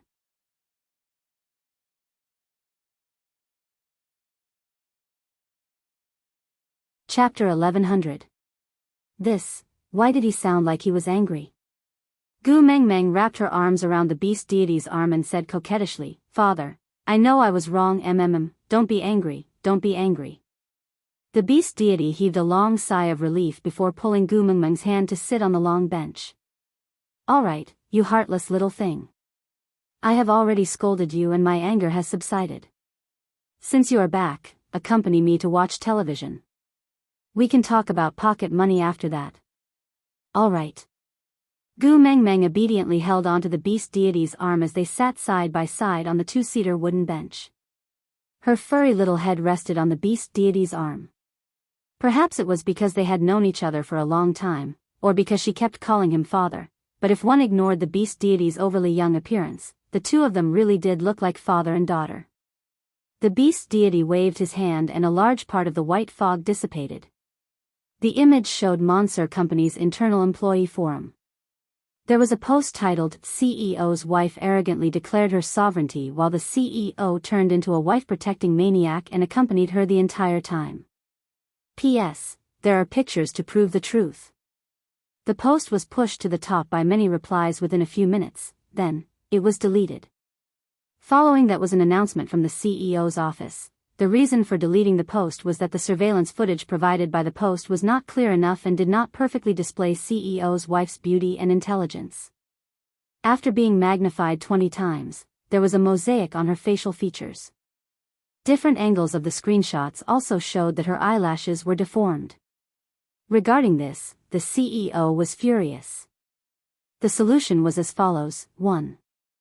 The entire company's surveillance cameras had to be upgraded immediately. The quality of the images had to be the best in the world. The screenshots had to be projected directly onto the LED screens of the company's buildings so that every pore could be clearly seen. 2. Monster Company reserves the right to pursue the infringement of image of the CEO's wife for violating the rights to her portrait. 3. All employees immediately went to the latest highlight post to confirm and remember the CEO's wife's appearance. If any employee in Monster Company could not recognize the CEO's wife under any circumstances, it would mean that the employee lacked the most basic loyalty to Monster Company and would be fired. Following that, a new post was pinned by the officials. It was bolded, highlighted, and highlighted. The striking red font was unique in the corporate forum. The title of the post was, "The CEO's wife made a high-profile and domineering tour to declare her sovereignty. The CEO turned into a wife-protecting maniac and accompanied her the whole time. P.S. There are pictures and the truth." 2. HD version. The original content in the post was not changed at all. It was just that the photos had been replaced with the high-definition version that the technical department had just revised.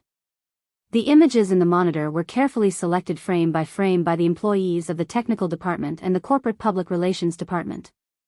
The CEO only had one request, that was, no matter what the CEO looked like in the images, as long as the CEO's wife looked good, it was fine. This post was like a torpedo thrown into the corporate forum, blowing up the warehouse manager Old Wang, who had been lurking in the shadows for many years.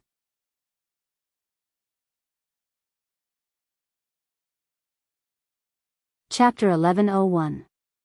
Yeah, everyone in Monster Company knew that the CEO was delighted today, except for the female lead who was focused on peeling an apple in the CEO's office, Gu Mengmeng.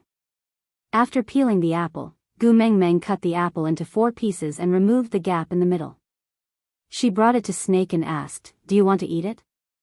Snake closed the computer gently, then looked at Gu Mengmeng with a chuckle and said, "You eat it."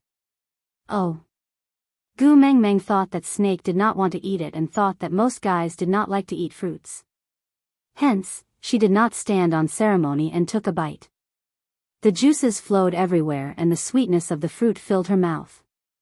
Gu Mengmeng's eyes instantly curved and she smiled in satisfaction. Snake held onto Gu Mengmeng's little hand and sent the half of the apple into his mouth. Then, he nodded and said, "Yeah, it's really delicious." Gu Mengmeng blushed and said, "Didn't you not eat it?" Snake raised his brows and asked, "When did I say I'm not eating it?" Gu Mengmeng was speechless and handed one of the remaining 3 pieces of apple to Snake. But Snake shook his head and said, "I don't like eating apples." "Then just now the food you ate is an exception." Snake chuckled and then pulled open a drawer under the boss's desk. He took out a sapphire blue box from it. With one hand, he pulled Gu Mengmeng into his arms. His long arms wrapped around Gu Mengmeng's waist and he opened the box with his slender fingers. Inside was an exquisite collarbone necklace. The 2 letters MS were designed to look like electrocardiograms. The bottom left corner of M and the top right corner of S were respectively circled into small hearts and connected to the necklace. Snake's chin rested on Gu Mengmeng's shoulder. He tilted his head and his lips lightly brushed against Gu Mengmeng's cheek, creating an ambiguous atmosphere. "Do you like it?" Gu Mengmeng pursed her lips and said, "For me?" Snake chuckled and said, "Other than you, who else's name is worthy to be linked with mine?" So, M was the first letter of Meng in Gu Mengmeng's name, whiles was the first letter of Snake's name. Gu Mengmeng's heart was filled with sweetness. She glanced sideways and asked, "When did you prepare?" When Gu Mengmeng turned her face, her lips met Snake's. Although it was just a light brush, Gu Mengmeng still felt her face heating up. She instinctively shrank back and looked elsewhere, not daring to look at Snake. Snake did not force her, but the smile on his lips deepened. "Shall I help you put it on?" Gu Mengmeng nodded and lifted her hair. Snake gently helped her put on the necklace properly. Then, he gently caressed the necklace with his fingers and said with a deep gaze, "Remember, don't take it off. This necklace is a sign that you belong to me." Gu Mengmeng was originally quite touched, but why did she suddenly feel that the pink bubble had burst? A symbol that belonged to him. Was it similar to a dog's collar? "You don't like it?" Snake asked. Gu Mengmeng pursed her lips and said, "It's not that I don't like it, it's just that other people give couples rings or something. Why did you give a necklace?"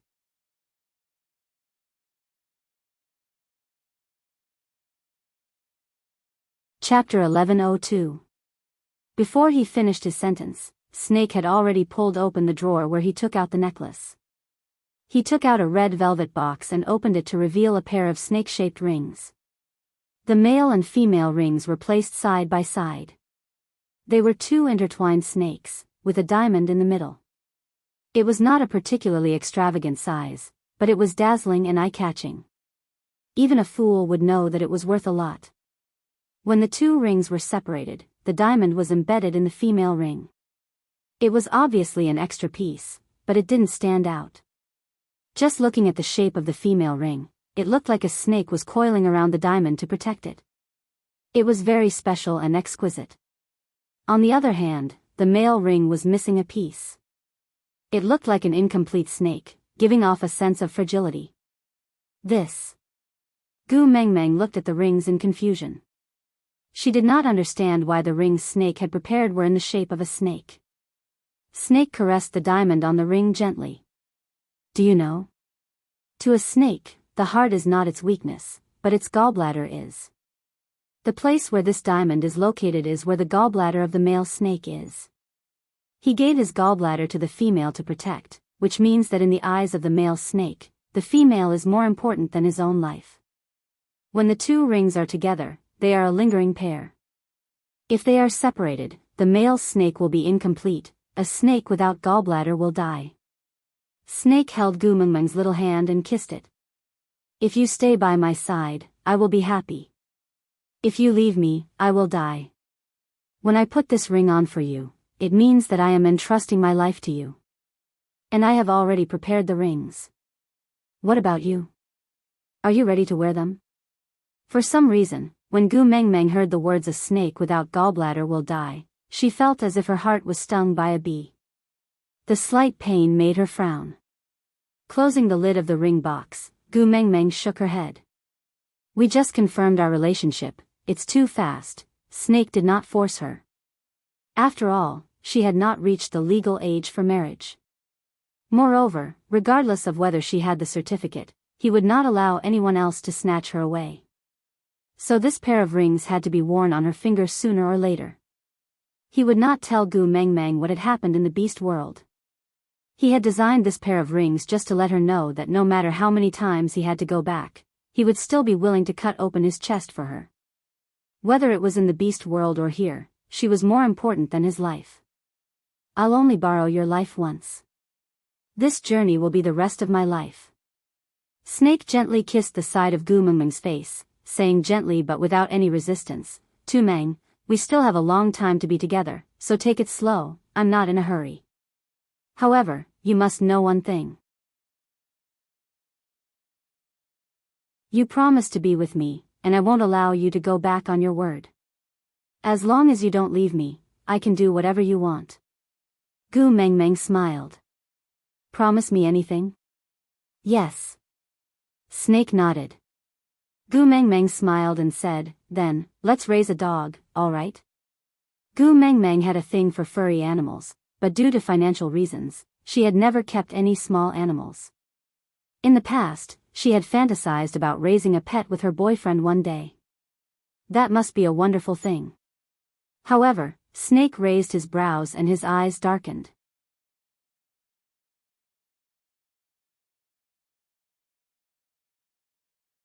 Chapter 1103. Sniggering, Snake asked, What kind of dog do you want? Gu Mengmeng thought for a while and said, Something like a golden retriever or a Samoyed that is obedient and good-looking. It would be very eye-catching if you bring it out for a walk. Snake held on to Gu Mengmeng's waist and made her stand up to face him. He looked up and smiled, I have a better suggestion. Gu Mengmeng was curious. Snake pulled out his tie and stuffed it into Gu Mengmeng's hands. Then, he stood up and placed both his hands on the office table beside Gu Mengmeng. He tilted his upper body and hugged Gu Mengmeng to his chest. His thin lips pressed against her ear and he said, I will be your dog and listen to you. I will let you look at me however you want. Gu Mengmeng's face turned red and she instinctively tightened her grip on Snake's tie. Snake took the opportunity and pounced on Gu Mengmeng, pressing her onto the office table. The smile at the corner of his lips spread to the bottom of his eyes.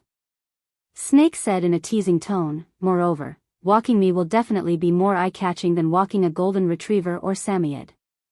What do you think? Girlfriend. You get up first. This position was so intimate that Gu Mengmeng felt like she could not breathe. But Snake pursed his lips and seemed to be thinking about something. After thinking for a while, he said, If you want a pet to be obedient, you have to give some reward, right? What reward? Gu Mengmeng whispered. Snake kissed Gu Mengmeng's lips lightly and said, Stroke my head and say, My snake is so obedient. Gu Mengmeng blushed and felt as if she was being kissed by Snake's cuteness. She raised her hand and touched Snake's head gently. She said softly, My snake is so obedient. Snake gave Gu Mengmeng another peck on the lips in satisfaction before straightening his body. Snake's lips were still curled upwards. He had always been envious of Leah being stroked by Gu Mengmeng in her arms. Now that he had experienced it, it felt really good. It was no wonder that the fox did not mind others calling him a beast pet. If being a pet could receive such tenderness from her, then there was no difference between being a dog and being a snake to Snake. Knock, knock, knock. The sound of knocking came from the door. Gu Mengmeng hurriedly stood up and adjusted Snake's suit and tie. Due to the pressure just now, there were some slight creases on Snake's suit, which Gu Mengmeng could not smooth even after stroking it a few times. But Snake did not mind at all and directly said, "Come in." Gu Mengmeng instinctively took a step back, but Snake hugged her waist. He lowered his head to look into her eyes and said, "Continue tidying, don't push me away." The Secretary General, who came in to report, was forcefully stuffed with a handful of dog food. Fortunately, he was calm and collected. He was stunned for 2 seconds before he adjusted his state of mind and said, "President, there will be a meeting in 5 minutes. The senior executives are already waiting for you in the conference room." Snake did not say a word. He just raised his hand and made a "get out" gesture with 2 fingers, meaning that he understood. The secretary was already used to Snake's simple and crude way of handling things, so he bowed respectfully and said, "CEO, Madam, I will leave first. If you need anything, please call me anytime."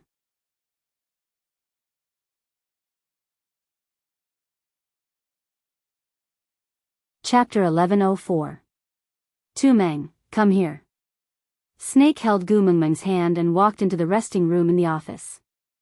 Then, he pulled open the wardrobe door and said, "Choose one, I will change." Gu Mengmeng knew that it was Snake's working hours now. As a CEO, he had to dress appropriately. His nobility meant that he would not wear a wrinkled suit to attend important meetings. "Don't hug me in the office next time." Gu Mengmeng mumbled softly. Snake hugged her from behind and asked softly, "Why?" Gu Mengmeng replied, "It's too troublesome to change clothes after a hug." "I don't find it troublesome." Snake chuckled. He knew that his Tu Meng had misunderstood, but he did not want to explain. Because in a while, she would know why he wanted to change his clothes.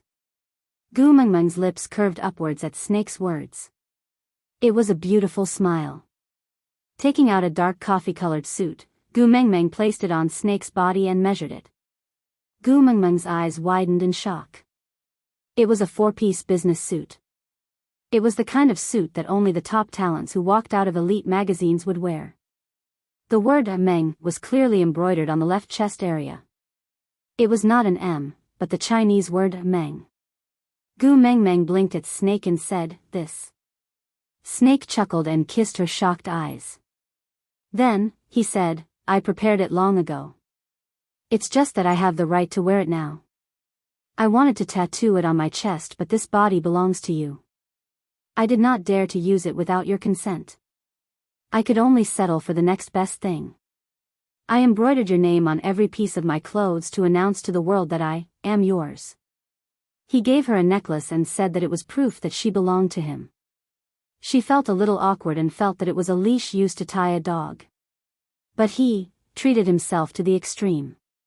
He blocked all the possibilities of other people having wild thoughts about him without any blind spots. He really gave up an entire forest for her, a small tree. And it was the size of the Amazon rainforest. Gu Mengmeng pounced into Snake's arms and hugged him tightly. She said, "You are really the best boyfriend in the world." Snake chuckled and hugged Gu Mengmeng back. With her in his arms, his life seemed to be full. This feeling was really blissful. Moreover, his body was warm now.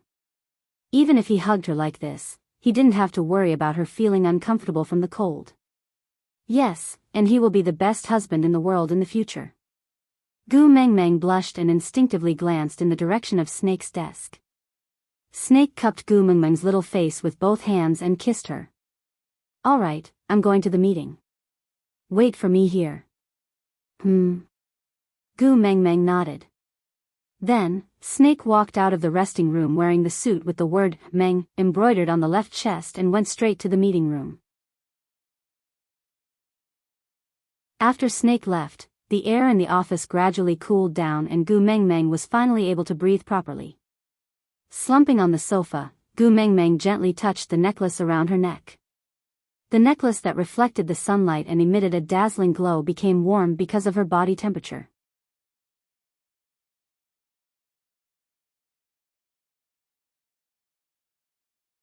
Chapter 1105. Just as Gu Mengmeng was about to leave, her phone suddenly vibrated. Looking down, she saw the name displayed on the screen as 743. Page 7, paragraph 4, line 3, hello. Gu Mengmeng was a little confused. Wasn't he in a meeting? Why was he calling her?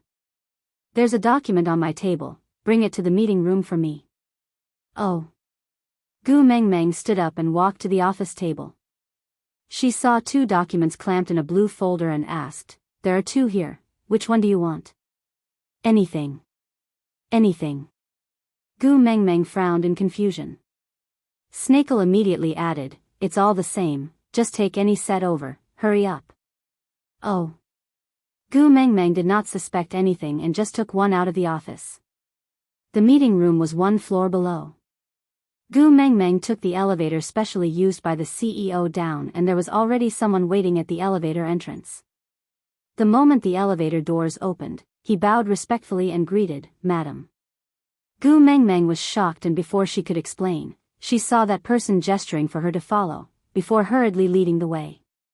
Gu Mengmeng had no choice but to follow. At the entrance of the meeting room, the welcoming person pushed open the soundproof glass door and invited Gu Mengmeng in. Thank you. Gu Mengmeng was still not used to being treated like this. Actually, she had her own hands and could open the door herself. Tu Meng, come here. Snake stretched out his hand, palm facing upwards. Gu Mengmeng thought that he was in a hurry for the document, so she ran around the meeting table and handed the document to him. In the end, Snake did not even look at it and just casually threw the document to one side. He then grabbed Gu Mengmeng's arm and pulled forcefully, causing Gu Mengmeng to fall into Snake's arms. Snake then heaved a sigh of relief and said, Indeed, I can only feel at ease when I hug you in my arms. I missed you so much after not seeing you for 5 minutes. With that, Snake buried his head into Gu Mengmeng's neck and rubbed against her, greedily inhaling her scent. Stop fooling around. Everyone is watching. Gu Mengmeng struggled to get up, but Snake did not want to let go at all. He raised his head from Gu Mengmeng's neck and glanced coldly at the higher-ups sitting around the meeting table. Then, everyone lowered their noble heads in unison. Above everyone's heads was the special effect of, you can't see me, you can't see me. No one is watching. Let me hold you for a while. Snake was very satisfied that even the manager he hired knew how to read people's expressions. He had no choice, his Tu Meng was too shy. Seeing that Gu Mengmeng was still struggling, Snake whispered into her ear, be good and let me hug you, or we can do something else here. Gu Mengmeng's face was burning red and she did not dare to act rashly. But it was really inappropriate to be hugged like that during a meeting. It felt like King Zhou of Shang was still hugging Daji when he was attending court. Don't be like this. People will say that I'm a femme fatale. Snake chuckled and pecked Gu Mengmeng's lips lightly. He said, silly girl, my kingdom is more than enough to support a femme fatale like you. Gu Mengmeng was tickled by Snake. And when Gu Mengmeng smiled, Snake's lips curled up too. Then, the entire meeting room brightened up. Continue. With Snake's order, the meeting could finally continue.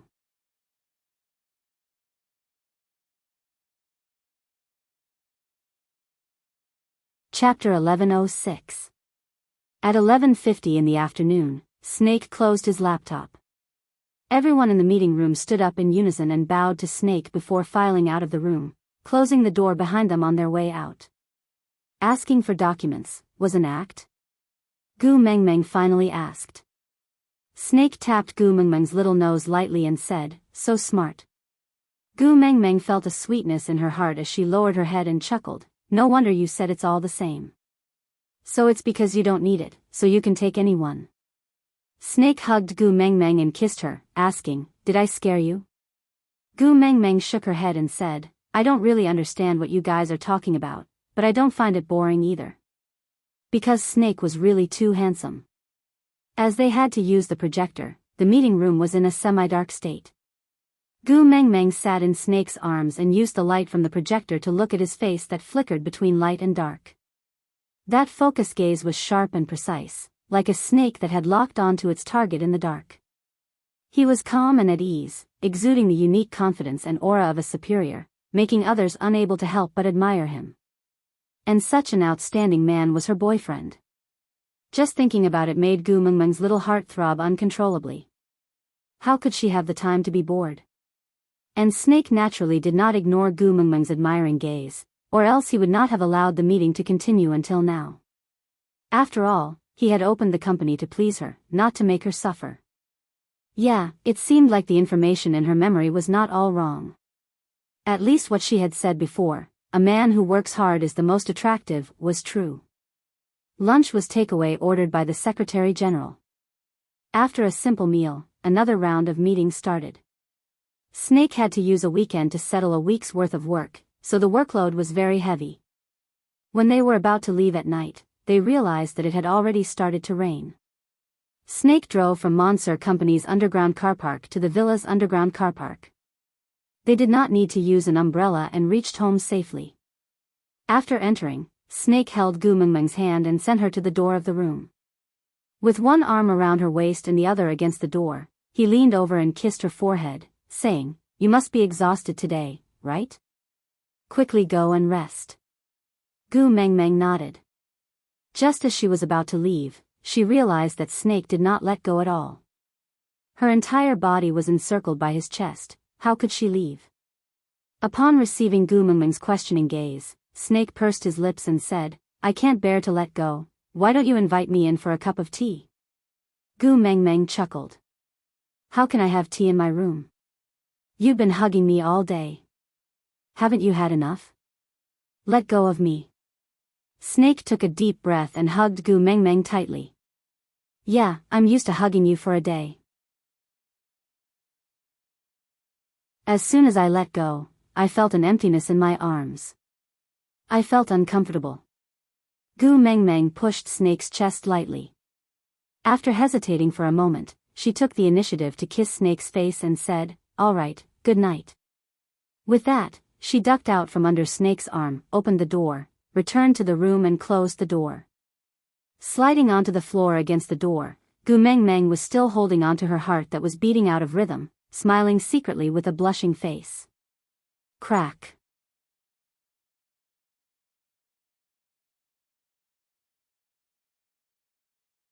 Chapter 1107.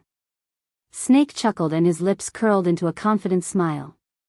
He then knocked on the door and said, "Tu Meng, there's thunder, I'm scared." Gu Mengmeng couldn't help but laugh out loud at the door. She didn't open the door and just sat at the door and said, "You're a domineering CEO and you're scared of thunder? I'm someone who went to primary school, don't lie to me." Snake squatted down outside the door and accurately placed his hand on the back of Gu Mengmeng's head through the door. He chuckled and said, "I'm your dog. Don't you feel heartache letting your pet face the thunder and lightning alone on a stormy night?" Pfft, she still remembered this. "Tu Meng, did I tell you before? I have a spare key to every room." Gu Mengmeng was stunned and turned to look at Snake through the door. It was as if Snake could feel her gaze through the door.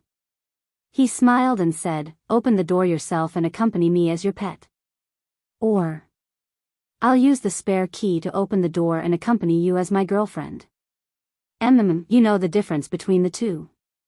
Understood instantly, damn it. Gu Mengmeng was once again amazed at how she knew so much. Click. Gu Mengmeng gently turned the door handle and moved it a little. The door was opened a little, but it was enough to light up Snake's entire world. He pushed the door open and without another word, he pounced on Gu Mengmeng and kissed her carelessly. He said, "You actually locked your own dog outside the door. Heartless master, do you think I should bite you?" Don't, our Snake is the most obedient. "Don't bite me." Gu Mengmeng admitted defeat. She could never get tired of hearing the term "our Snake." His mood was great, but Snake wanted to bite her even more. After pondering for a while, he bit her little chin lightly and then hugged her in his arms. He said, "I'll let you off this time. Next time you lock me outside the door, I'll let you know how powerful your dog's teeth are." Not locking him outside the door, did that mean he could come in and stay as he pleased? Gu Mengmeng shook her head and said, Can't. Snake pinched her little face and said, I especially don't like the way you shake your head at me. But, I just want a hug, nothing else. Snake said, but, if you reject me again, I might not be able to control myself and have you first. Then, tomorrow, I will tie you up and bring you to Europe to get your marriage certificate. Well, you don't have to wait until you're 20 to get a license in Europe. You promise. Gu Mengmeng knew Snake's capabilities well. He would definitely do what he said. Snake nodded and said cautiously, yes, I promise. Gu Mengmeng knew that there was no use in resisting, it would only make the outcome worse for her. Moreover, Snake had already promised and she believed that Snake would not go back on his words. So he nodded and said, then get up first, I'm going to wash up. Together. Snake flipped over and stood up before pulling Gu Mengmeng into his arms. Like Siamese twins, they entered the washroom to wash their pants together before returning to the bed to lie down. Before he switched off the lights, he planted a kiss on Gu Mengmeng's forehead and said affectionately, good night. Drawing a perfect end to this beautiful day. To Snakes, rainy days always made them feel happy. The fog gathered again and Gu Mengmeng looked at the screen disappearing behind the white fog. She laughed bitterly and said, Snake is really, as domineering as usual. Aside from the topic, are you satisfied with the special Snake special that my babies have been waiting for?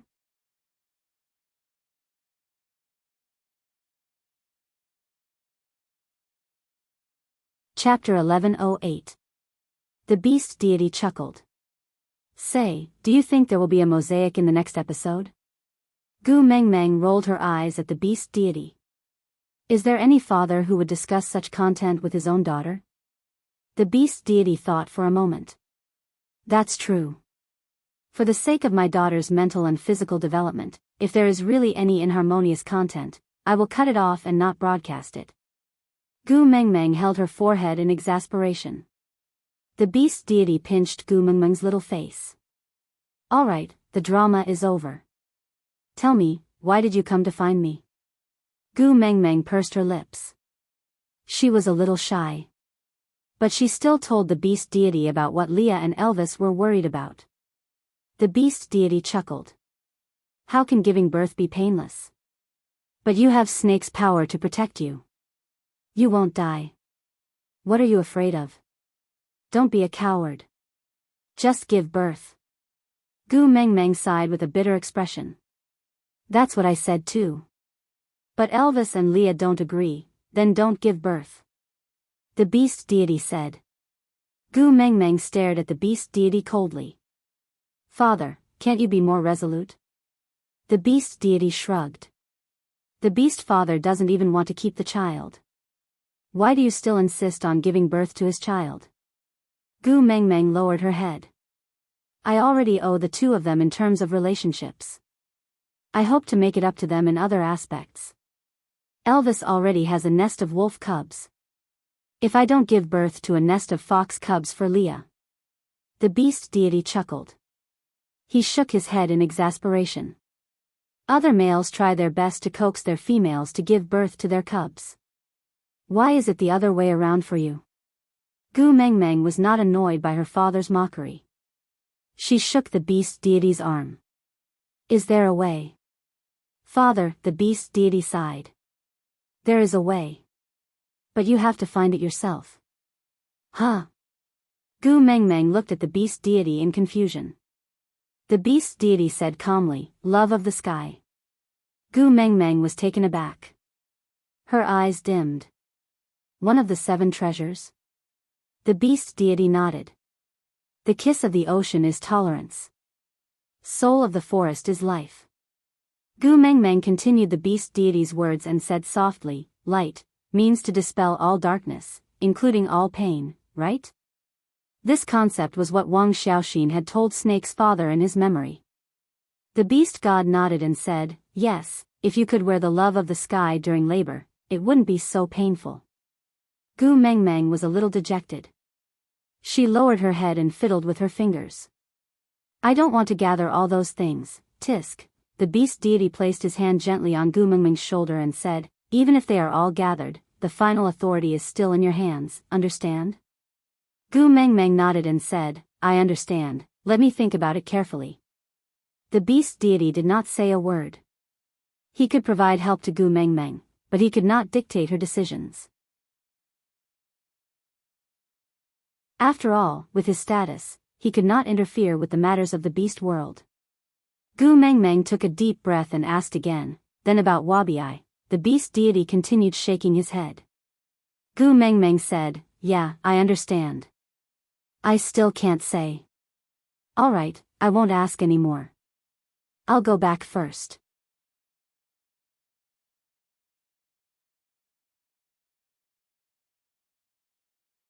Chapter 1109. Whenever she woke up, she would always be faced with Elvis's concerned gaze. Gu Mengmeng remembered that Elvis had told her before that he would always feel uneasy whenever she went to see the beast deity. This kind of uneasiness was without reason, but Gu Mengmeng could not say that he was worrying for nothing. Sometimes, a man's sixth sense was very accurate. What's wrong? Elvis asked as he helped Gu Mengmeng up. Before he finished his sentence, the cup of water was already at Gu Mengmeng's lips. Gu Mengmeng drank a mouthful of water, then sat up straight. She looked at Elvis, pursed her lips and hesitated for a while, but still called Leah over. The three of them sat facing each other, before Gu Mengmeng said, I have to tell you something. Elvis asked softly. Gu Mengmeng took a deep breath and said, the beast deity told me that if I want to avoid the pain during childbirth, I just need to get the love of the sky. Lee's smile obviously froze, his face full of disbelief. In order to not let Gu Mengmeng suffer, he had been trying his best to suppress his desire to have a child that belonged to him and her. Until now, he had accepted his fate and thought that he would never have a child of his own in this lifetime. But now, he had a chance. This huge surprise made him dumbfounded at the moment. After a long while, he reached out his trembling hands to hold on to Gu Mengmeng's shoulders and said carefully, Mengmeng, don't lie to me about this, you know I can't take it. Gu Mengmeng shook her head and said, I won't lie to you and Elvis. Even if you don't blame me, I won't lie to you. Lee's arm tightened, locking Gu Mengmeng in his embrace. It was a strength that made Gu Mengmeng almost suffocate, as if he wanted to rub her into his chest. Gu Mengmeng could feel Leah trembling. She could clearly feel his agitation. How was it that he did not care about having a child? How was it that he had never been envious of others? He was so envious that he almost went crazy. He wanted it so much that he was almost possessed. But because he could not bear for her to bear the pain of childbirth, he personally extinguished all his expectations, not even allowing a single smoke to rise. He was too good to her. In order to be good to her, he could be cruel to anyone, including himself. I'll find the love of the sky. After that, we'll have a nest of little foxes. You like the little foxes so much, I'll give you as many as you want. I won't disobey you anymore. Finally, I can give you everything you want. Mengmeng, I've made you suffer these days because my attitude made you sad, right? Leah cupped Gu Mengmeng's little face and kissed it again and again, his heart aching for her. During this period of time, Gu Mengmeng had tried all sorts of ways to please him, coaxing and pestering him to give birth to a nest of little foxes. His heart ached when he saw her compromising look, but he could not bear to let her feel that pain once, so he kept rejecting her, avoiding her and even berating her. Every time he pushed her away, it was as painful as peeling off a layer of his own skin. But how could this kind of pain compare to the moment she frowned, which made him feel like a fishbone was stuck in his throat? Now, as long as he found the love of the sky, he would be able to love her as much as he wanted and would never have to push her away again. Mengmeng, why are you unhappy? Lee's gaze landed on Gu Mengmeng's little face, which looked like she wanted to say something but stopped herself. She was clearly looking forward to having a nest of little foxes. Now that he had finally agreed, why did she look unhappy? You're tuning into the Dreamy Love Stories YouTube channel. Don't forget to subscribe and join us on this journey to catch the most captivating stories.